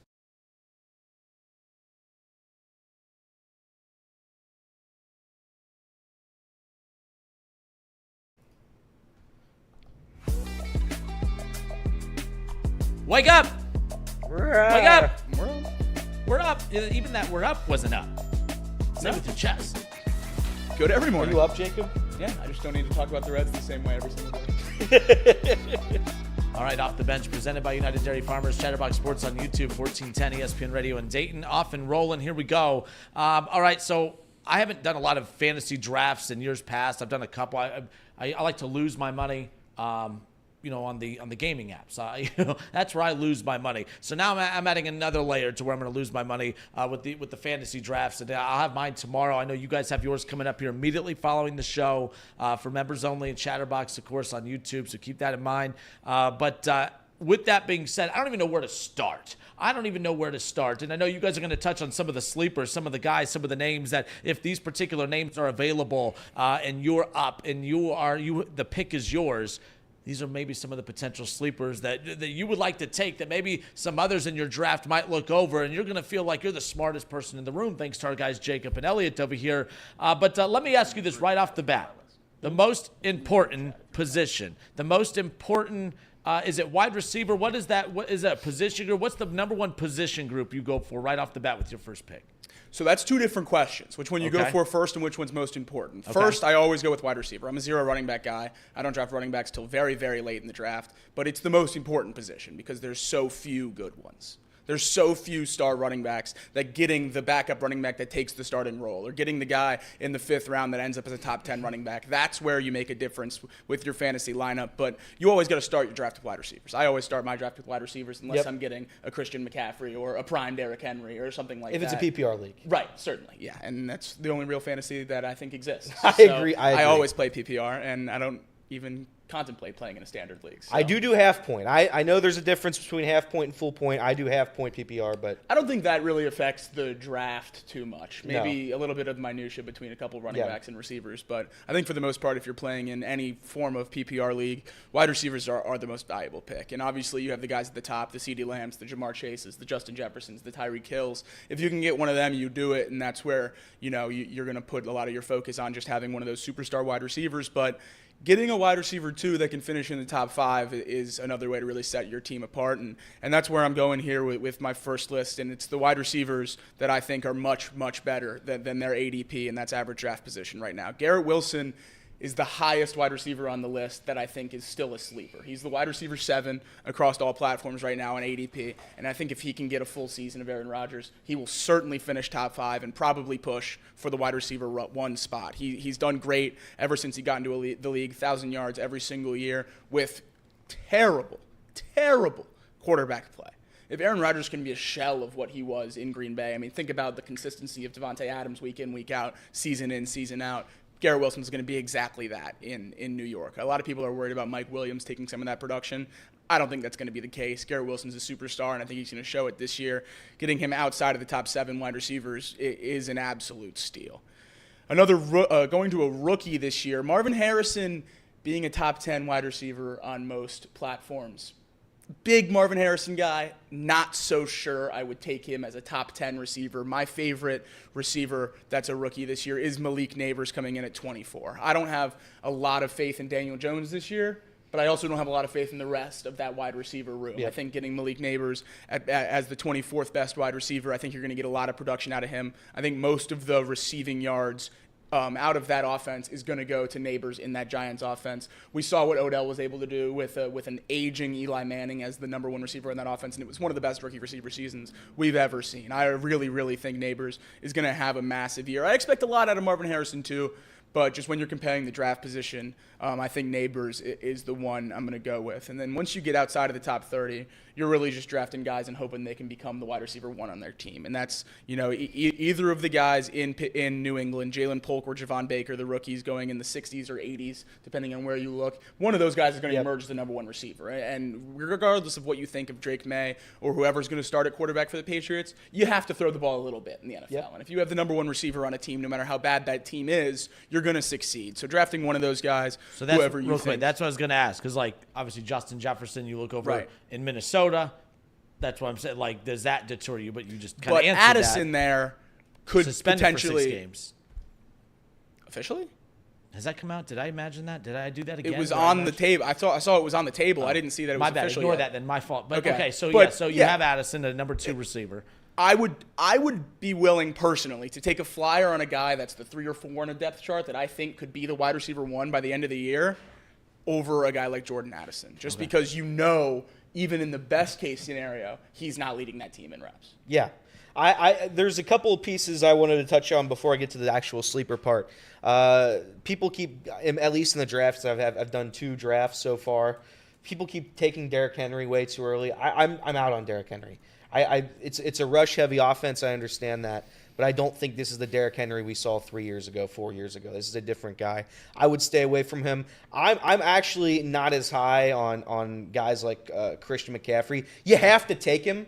You have to take Christian McCaffrey. You have to if you have the number 1 overall pick. But at the same time, if there's a chance you want CD instead of Christian McCaffrey, if there's even a little doubt, I'd take the wide receiver, a healthy wide receiver, over a potential injury-prone running back in Christian McCaffrey. You're just going to feel like an idiot if CMC is the number 1 player in fantasy this year. That's the only thing. That's the only thing. And Christian McCaffrey does both, and that's why PPR is so important, is because he catches 15 catches a game on top of the 25 rushes. So he just does everything. Superhero.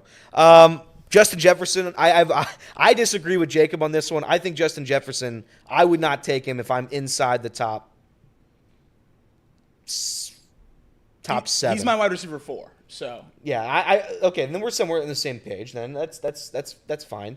Again, I don't know if they don't have a decent quarterback, I'm just not taking them. That's just a fact. And I don't know who the hell is going to be throwing passes by the end of that season. So, but my sleepers this season, pretty much anyone on Green Bay. I think if you can get in a lot of these guys, you can get late in the draft. Tight end wise, I know some leagues don't even do tight ends anymore, but if you wanted a pass catcher, and I'm talking late in the like 15th round, 14th round, Luke Musgrave is a guy that I would look Adore at. him. That I would look at this Have it season. right there. Really? There you go. So Luke Musgrave's a guy I would look at. Wide receiving core from the Packers as well. I love Dontavian Wicks. Great late pick. Again, you can get it so late. So many options there on Green Bay because though I don't think that team's going to make the postseason, I think it's going to be a fantasy team. It's going to be a team that scores points and then probably loses in shootouts night in and night out. Those are my big ones. Outside of that, there's a couple, and it might depend on the health of the quarterbacks, and et cetera, but Josh Downs in Indy, that's a guy that I like a lot if AR is able to continue to be healthy this season. Again, I like him better if AR gets hurt. Really? I think Flacco's going to throw more than AR will. That's fair. Hey, your boots stop shaking. Yeah. That's good. Your boots stop shaking. Outside of that, I think it's pretty standard. Running back wise, there aren't a ton of them. I don't hate J.K. Dobbins, but J.K. Dobbins has to stay healthy. And I don't know if I believe J.K. Dobbins is going to stay healthy. What I would consider doing is just drafting him and Gus Edwards. If you're able to do that, I wouldn't hate it at all. Same deal with you would have to draft Kenneth Walker early. Kenneth Walker will probably go, I don't know, around the 4th, 5th round. I imagine that's where I've been taking him. And then you'd have to get Zach Charbonnet at some point too, in case there's an injury. At some point, the handcuffs are so valuable. And that's a backfield where the handcuff's incredibly valuable. I always get at least one handcuff. Last year I had Nick Chubb, and then I had Jerome Ford. So I had Jerome Ford when he took over in that offense. It works like a charm. Nick Chubb was the name I was going to touch on. He's going outside the top 100 right now in fantasy. Yeah. And I understand he's on the PUP list. You're losing him for the first 4 weeks in the season. If you're in a 14, 16-man league, you maybe don't take a flyer on Nick Chubb as early as a top 100 pick. If you're in a smaller league and that, right outside that top 100 is going to come at the end of the draft, I'm jumping all over Nick Chubb. I think he's the perfect IR stash to come back in the middle of the fantasy season and be ready to go for the playoffs. I really think he's going to have a great year when he gets healthy. Other running backs that I really like this year, I think there's 2 rookies that are going to end up taking over their role. I think Jalen Wright in Miami is going to end up taking that role from Raheem Mostert, and it's going to be him and Devon A-Chain in that backfield. And then I do really like James Conner, but I think Trey Benson's going to end up taking that starting job there by the end of the year, or at least the bulk of the non-goal line carries. Those are the 2 rookies that I really, really like going into this year at the running back position. And then I know everyone's high on Breece Hall. Everyone's high on the Jets, basically across the board. He's battled injuries his entire career. Braylon Allen, 19-year-old rookie out of Wisconsin, is his backup, a massive body. He's already going to get those goal line carries. I think there's touchdown production there, even with Breece Hall healthy, kind of in a Jahmyr Gibbs, David Montgomery kind of look in that backfield. And if Breece Hall goes down, you could be winning your league with Braylon Allen at running back. So that's another name I'd look out there going outside the top 55 running backs, Braylon Allen. Another name I had, and this is before it happened yesterday, but Elijah Mitchell was going to be one of my – because you can get Elijah Mitchell in the last round. Yeah. Nobody's drafting Elijah Mitchell because of Christian McCaffrey. And the whole banking there is that if Christian McCaffrey's hurt, you get a running back in one of the most explosive offenses in the National Football League. Elijah Mitchell is out for the season. He's done. So in that case, I'd still take the backup, which in this case is Jordan Mason. I'd take Jordan Mason and hope the offense is able to continue to roll if Christian McCaffrey goes down. The only issue with that would be is that definitely becomes more of a platoon than if Elijah Mitchell were healthy. Outside of those sleepers, I was trying to think of a couple else that I drafted very, very late and I liked. Rico Dowdle, I think, is an interesting one for Dallas. Them signing Dalvin Cook makes me a little less high on Rico Dowdle. I still think Dowdle, because I think Ezekiel Elliott will be out of that offense by the end of the year. I think that's one of the worst signings I've ever seen. What I think Ezekiel Elliott will be is the 1 yard away guy. If they're 1 yard away, you just give it to the bowling ball and he'll roll you in. But I don't think he's going to accumulate anything in yards-wise. So Zeke had a sneaky good year last year. He did have a lot of people don't remember how good his year last year. He led the Patriots in rushing. He had 642 yards and 313 receiving. That's almost 1,000 yards total. Yeah, the receiving game last year was certainly better. Did you say Algier? I did not. So Tyler Algier is another one that I would bank on having a sizable role. Because even as a backup, Tyler Algier still gets decent carries. And those decent carries he takes for like 70 yards. So Algiers another a late round pick. I just think Bijan's going to get 50 carries a game. I think that's true. But again, I think there's so much value in the handcuffs of all these guys. For sure. Especially the bigger and bigger your league gets. That's more important. Who are the backfield groups and the wide receiver groups you'd stay away? I think the Bengals backfield group I wouldn't touch with a 30. I don't like it. If I'm going to take one, I'm taking Chase Brown just because I think the upside is a little higher than Zach Moss. But I think Zach Moss is going to be the starter, so I'm not exactly running to draft either of them. There's not a lot of backfields I'm super against. You touched on not liking Derrick Henry. I completely agree with you there. The other major running back move this offseason I'm not a fan of either. I don't like Saquon where he's getting picked. He's getting picked right ahead of A.J. Brown right now. I think that's insane that he's the top drafted player on the Eagles offense. I don't think he's going to string together a very good season this year. I just wanted to quickly touch on, I have one tight end and then 3 quarterbacks that I like as well. The only tight end that I really adore this year, Dalton Kincaid is ranked as tight end 5. Yep. And I know you might be saying, oh, top 5 tight end, how is that a sleeper? I think he's legitimately going to be either 1 or 2 this year because what else do they have in Buffalo? I know a lot of people like Keon Coleman because of the social clips and everything like that. He's a predominantly slot receiver at Michigan State and Florida State. And then he goes and he's going to play outside X at Buffalo. So I don't know how much faith I have in Coleman or Khalil Shakir to take a bulk of that receiving role. We saw Kincaid play mostly a slot receiver role at Utah.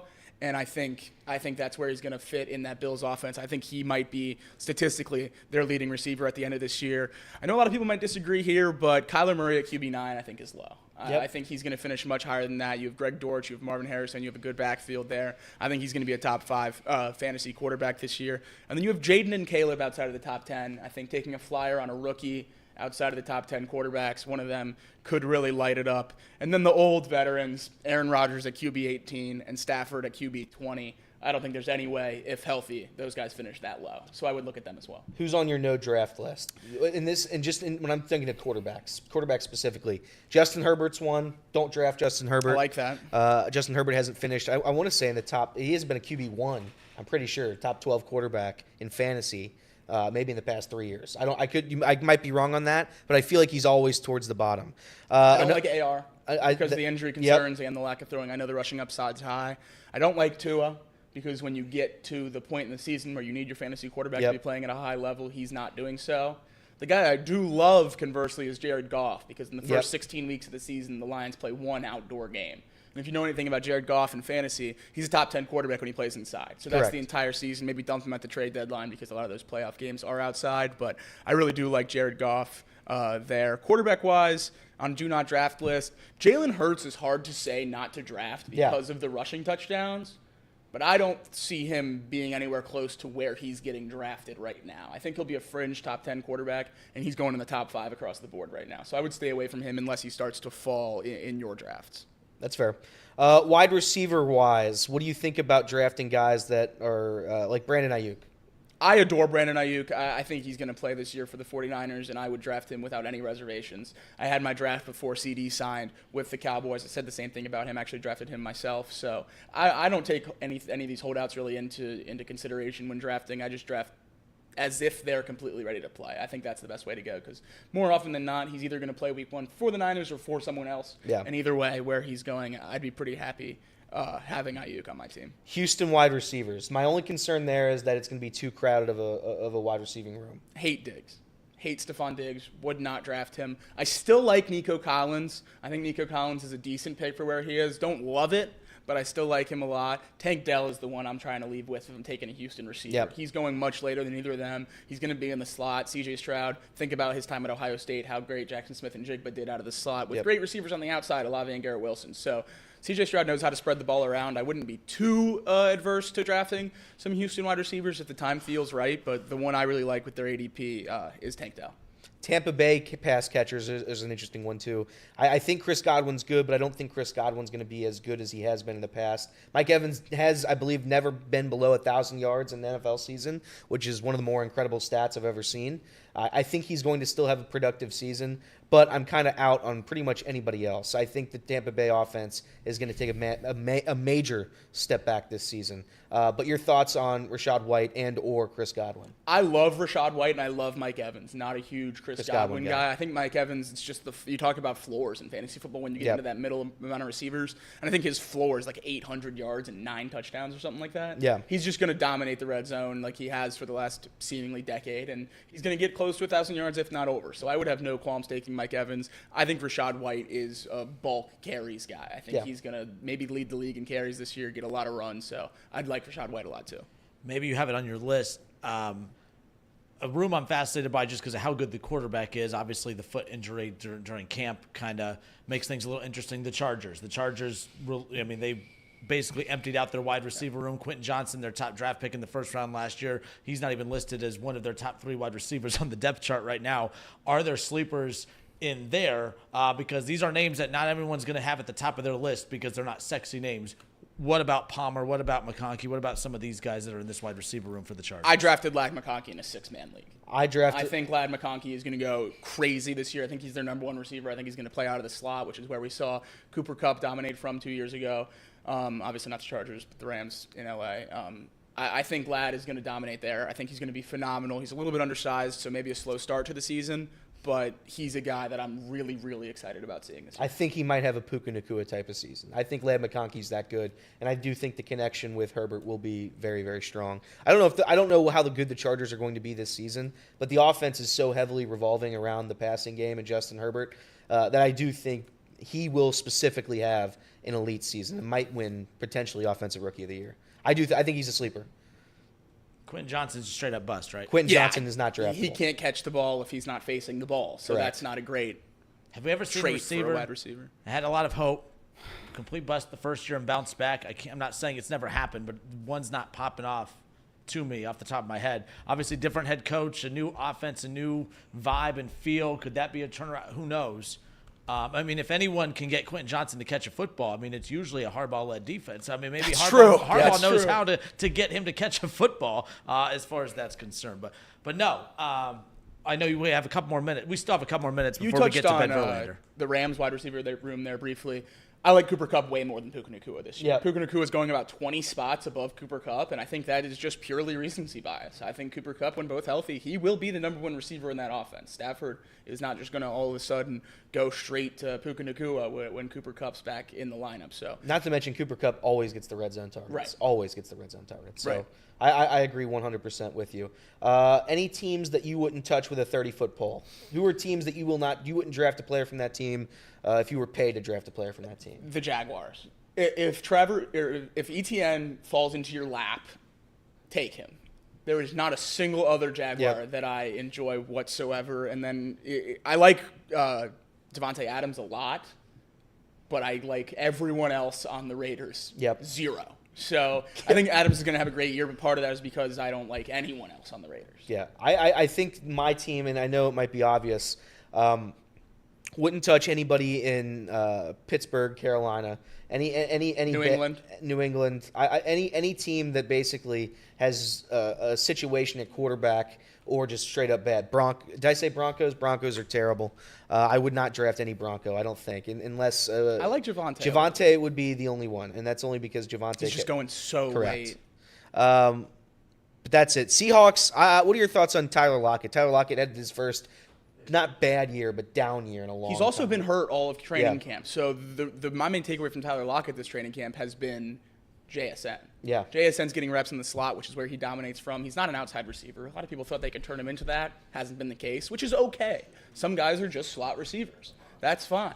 So if he can get back into the slot, which has obviously been a spot that Tyler Lockett has had a stranglehold on for the last however many years, I think he's going to have a great year. So the bang-ups to Lockett really makes me confident in JSN going into this year.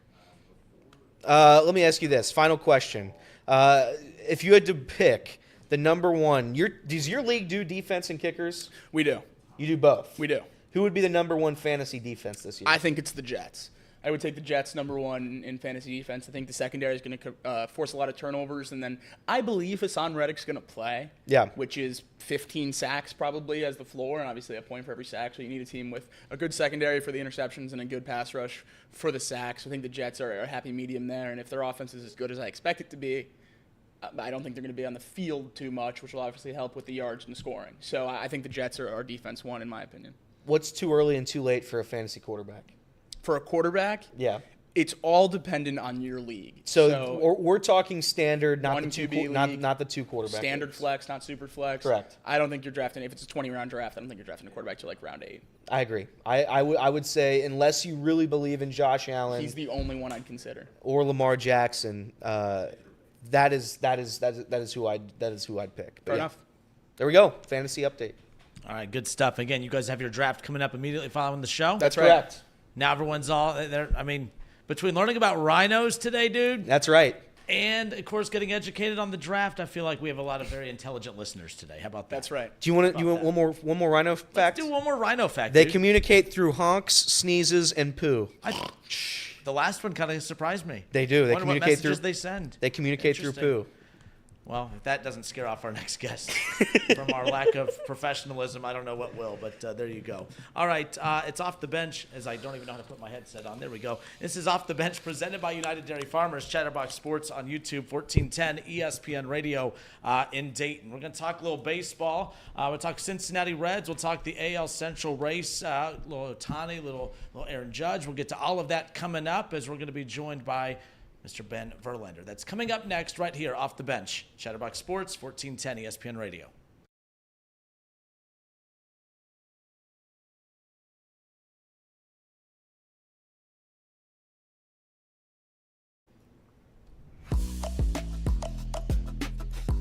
All right, and we are right back here Off the Bench, presented by United Dairy Farmers.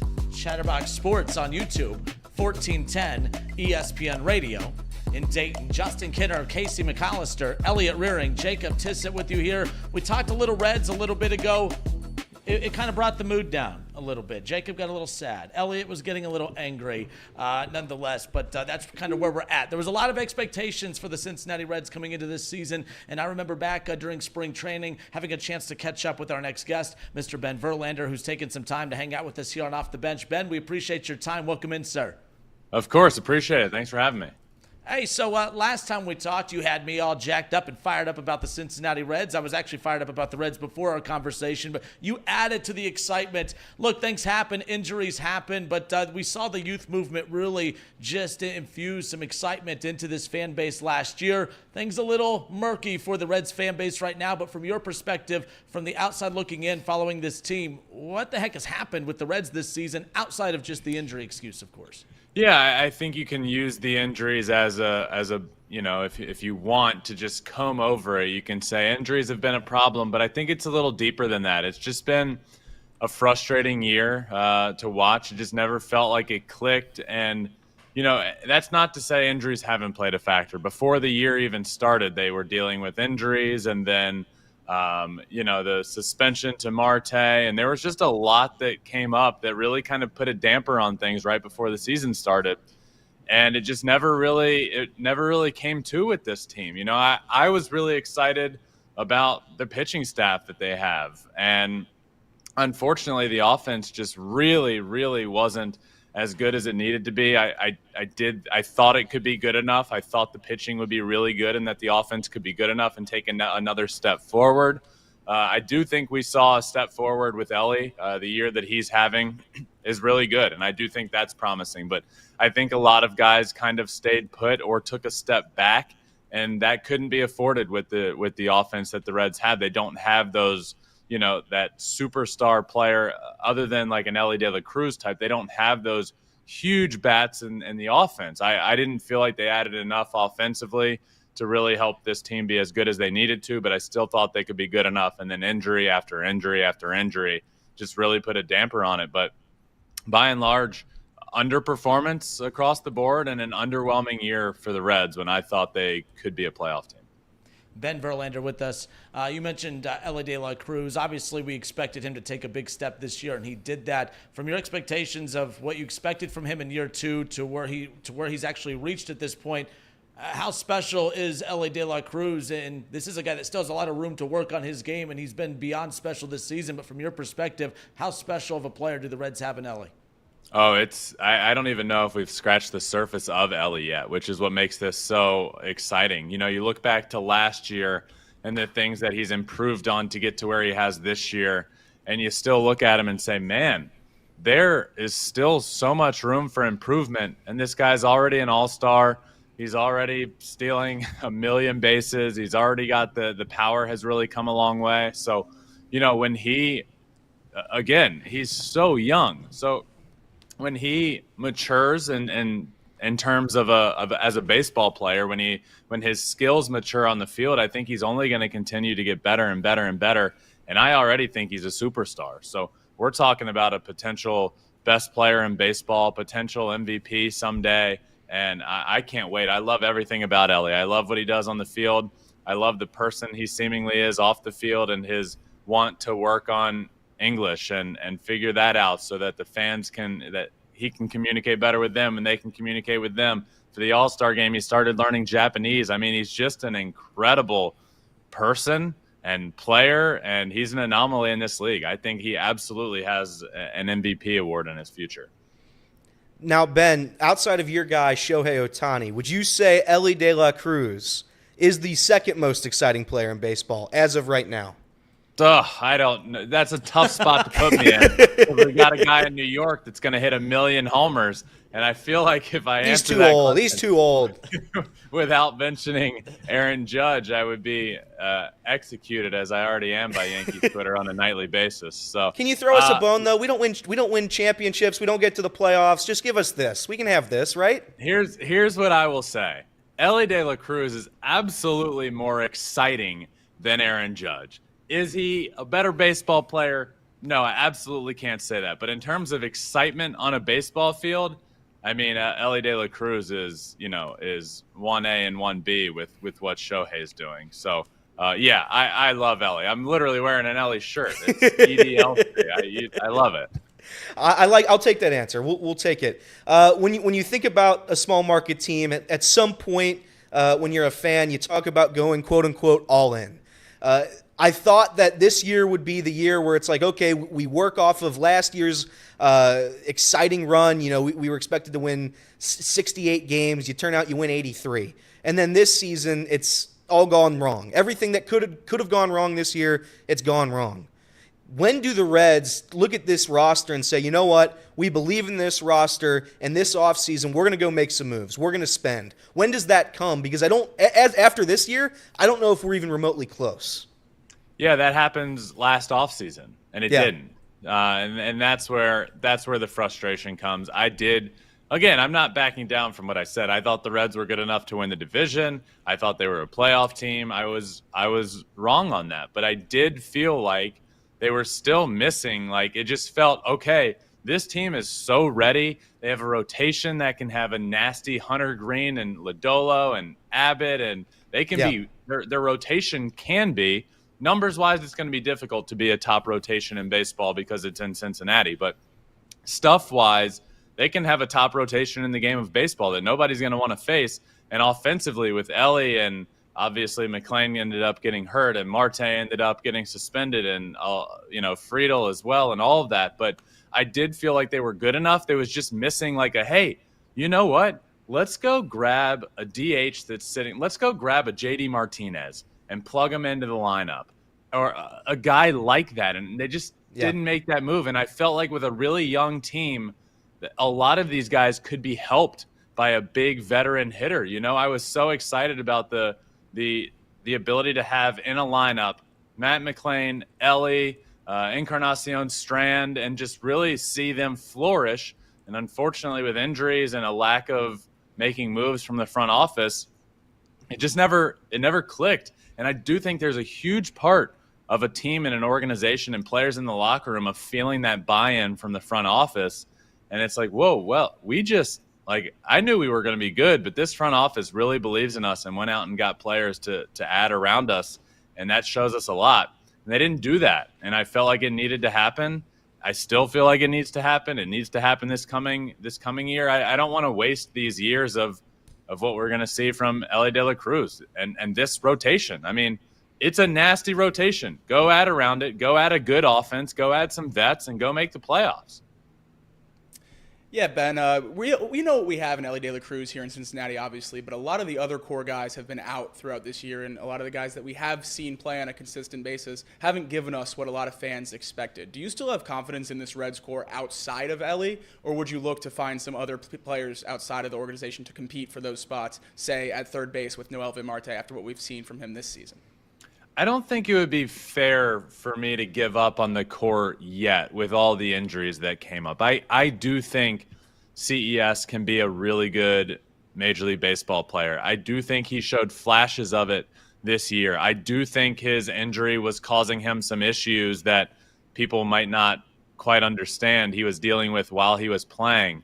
I do think Matt McClain is going to be good. Elly is obviously very good. So if we're talking the core on offense and pair that with what you have on pitching, in the pitching rotation, I do think it can be good enough, and I'm not ready to give up on that core. I just think at some point you can't just run with what you've grown from within. You have to add around it, and that's what we've seen with everybody that ends up having success over the long term, right? I mean, look at what the Baltimore Orioles are doing. They had their core come up, and then they added Corbin Burns. They've added relief pitching. They add some bats they bring in a DH at the deadline and Eloy Jimenez just to help. The Houston Astros, when their young core came up, they added around it with Justin and with Garrett Cole and with Michael Brantley. Like, you can't just go forward with your young core because that's never quite going to work. Even the Royals, the Royals were awful last year. Yeah. And they realized, okay, we got a core coming up that can be pretty good. Bobby Witt Jr., we really believe in this guy. Let's go add an Adam Frazier and two guys in the rotation. I mean, you have to add around a young core for it to actually come to fruition. I just don't feel like the Reds are doing that well enough yet. Another exciting storyline in baseball right now, obviously the fact that the other team in the state of Ohio, the Cleveland Guardians, multiple times throughout the year had the best record in baseball. They had full command of the AL Central, and right now you look at the Royals coming and screaming in behind them. We got to see them, take care of business against the Reds not too long ago. The Guardians are an interesting story. I've been down on them for a while because 5 straight years they are the bottom 5 in spending, but they keep winning. And while everyone celebrates that, I said that's a bad precedent to set. I don't want teams around baseball to say, see, we don't need to spend money to win. We just need to develop better. I like the players on the Guardians, so I'm not rooting against them, but I do find the humor from a front office standpoint that, hey, maybe you should have been more aggressive in the offseason. Maybe, just maybe, you could have been more aggressive at the trade deadline. I kind of like seeing the front office humbled a bit. I just hate that it's at the expense of what the players are doing on the field, which they've struggled down the stretch as well. I completely agree with you. And over the last couple of years, I've started to go down this path of that Moneyball was terrible for the game of baseball. I mean, everybody loves the movie Moneyball, right? Everybody idolizes it. Everybody says, wow, what a great thing to come up with. What a great formula for winning.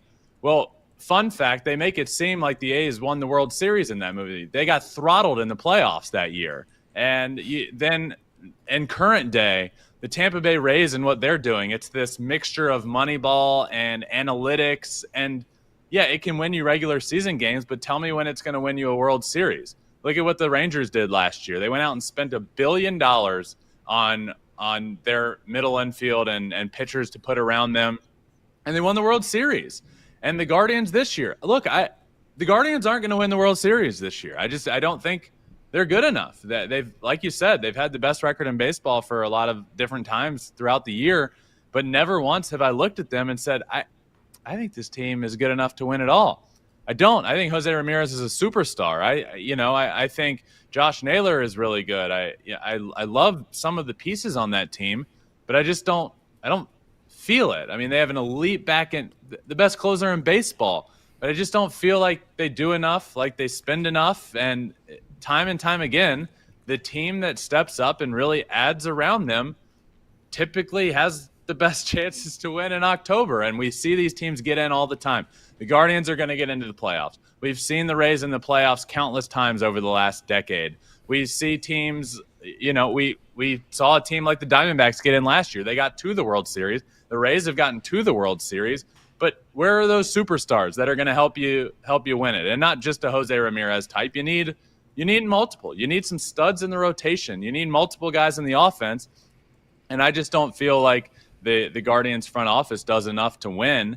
And I feel like they keep getting away with it because they skirt into the playoffs and maybe win a weak AL Central and have had really good spurts. But they're not spending enough when it comes time to it. They're going to get exposed in October. They just are. And I don't really see a way that doesn't happen. If the Guardians win the World Series, I'll go public and say, yeah, I'm an idiot. What was I talking about? But I don't see that being the case. Would you have gone Scotty H or Pena at first base? Good question. I don't know. Scotty. I think you got to go Scotty H. Because otherwise, if you don't go Scotty H, you don't get the elite moment in that movie where he hits the home run and then you get to see the 21-game winning streak all culminating in magic.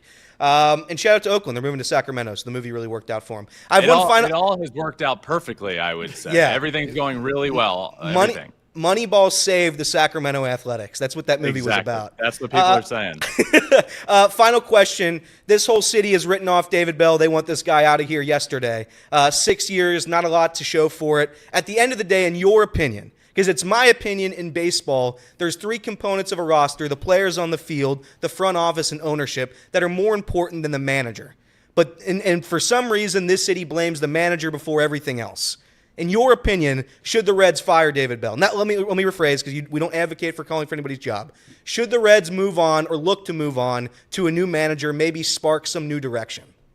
It's the same question. Well, but it's a question you can explain to other people like you weren't calling for his job.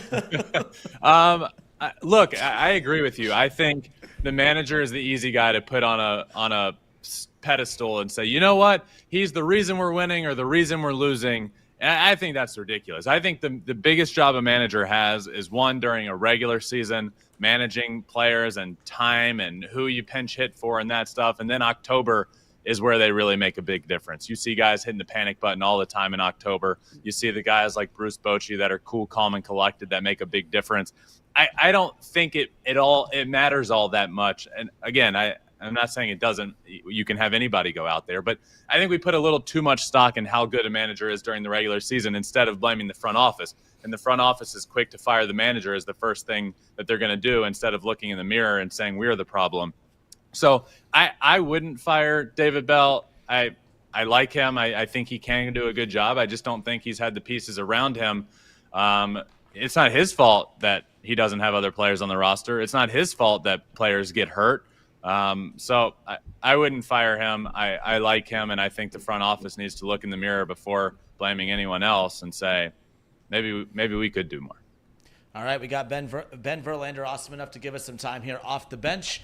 1410 ESPN Radio, Chatterbox Sports on YouTube. We send you out with this. I know we're basically out of time, but Justin Verlander was one of the few that I've seen that really had positive things to say about the latest proposal for the 6-inning minimum rule for pitchers that baseball kind of threw out not too long ago. I just wanted you to kind of send us out with just your thoughts. Like I said, so many people came out with negative opinions on it. Justin Verlander was one of the first that I saw that was actually kind of speaking for it. He's one of the last old school pitchers I feel like we have in this game too, so it kind of doesn't surprise me. But just your overall thoughts on that proposal when you came across it for the first time.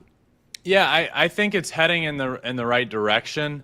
Obviously, things need to get cleaned up, but I do think the essence of it is, starting pitchers should go deeper into games. I mean, I think people want that. We're not saying they need to go 8 innings, but like the day of the opener, like nobody looks at a box score and says, oh, hell yeah, the Tampa Bay Rays are starting an opener today. Let's go.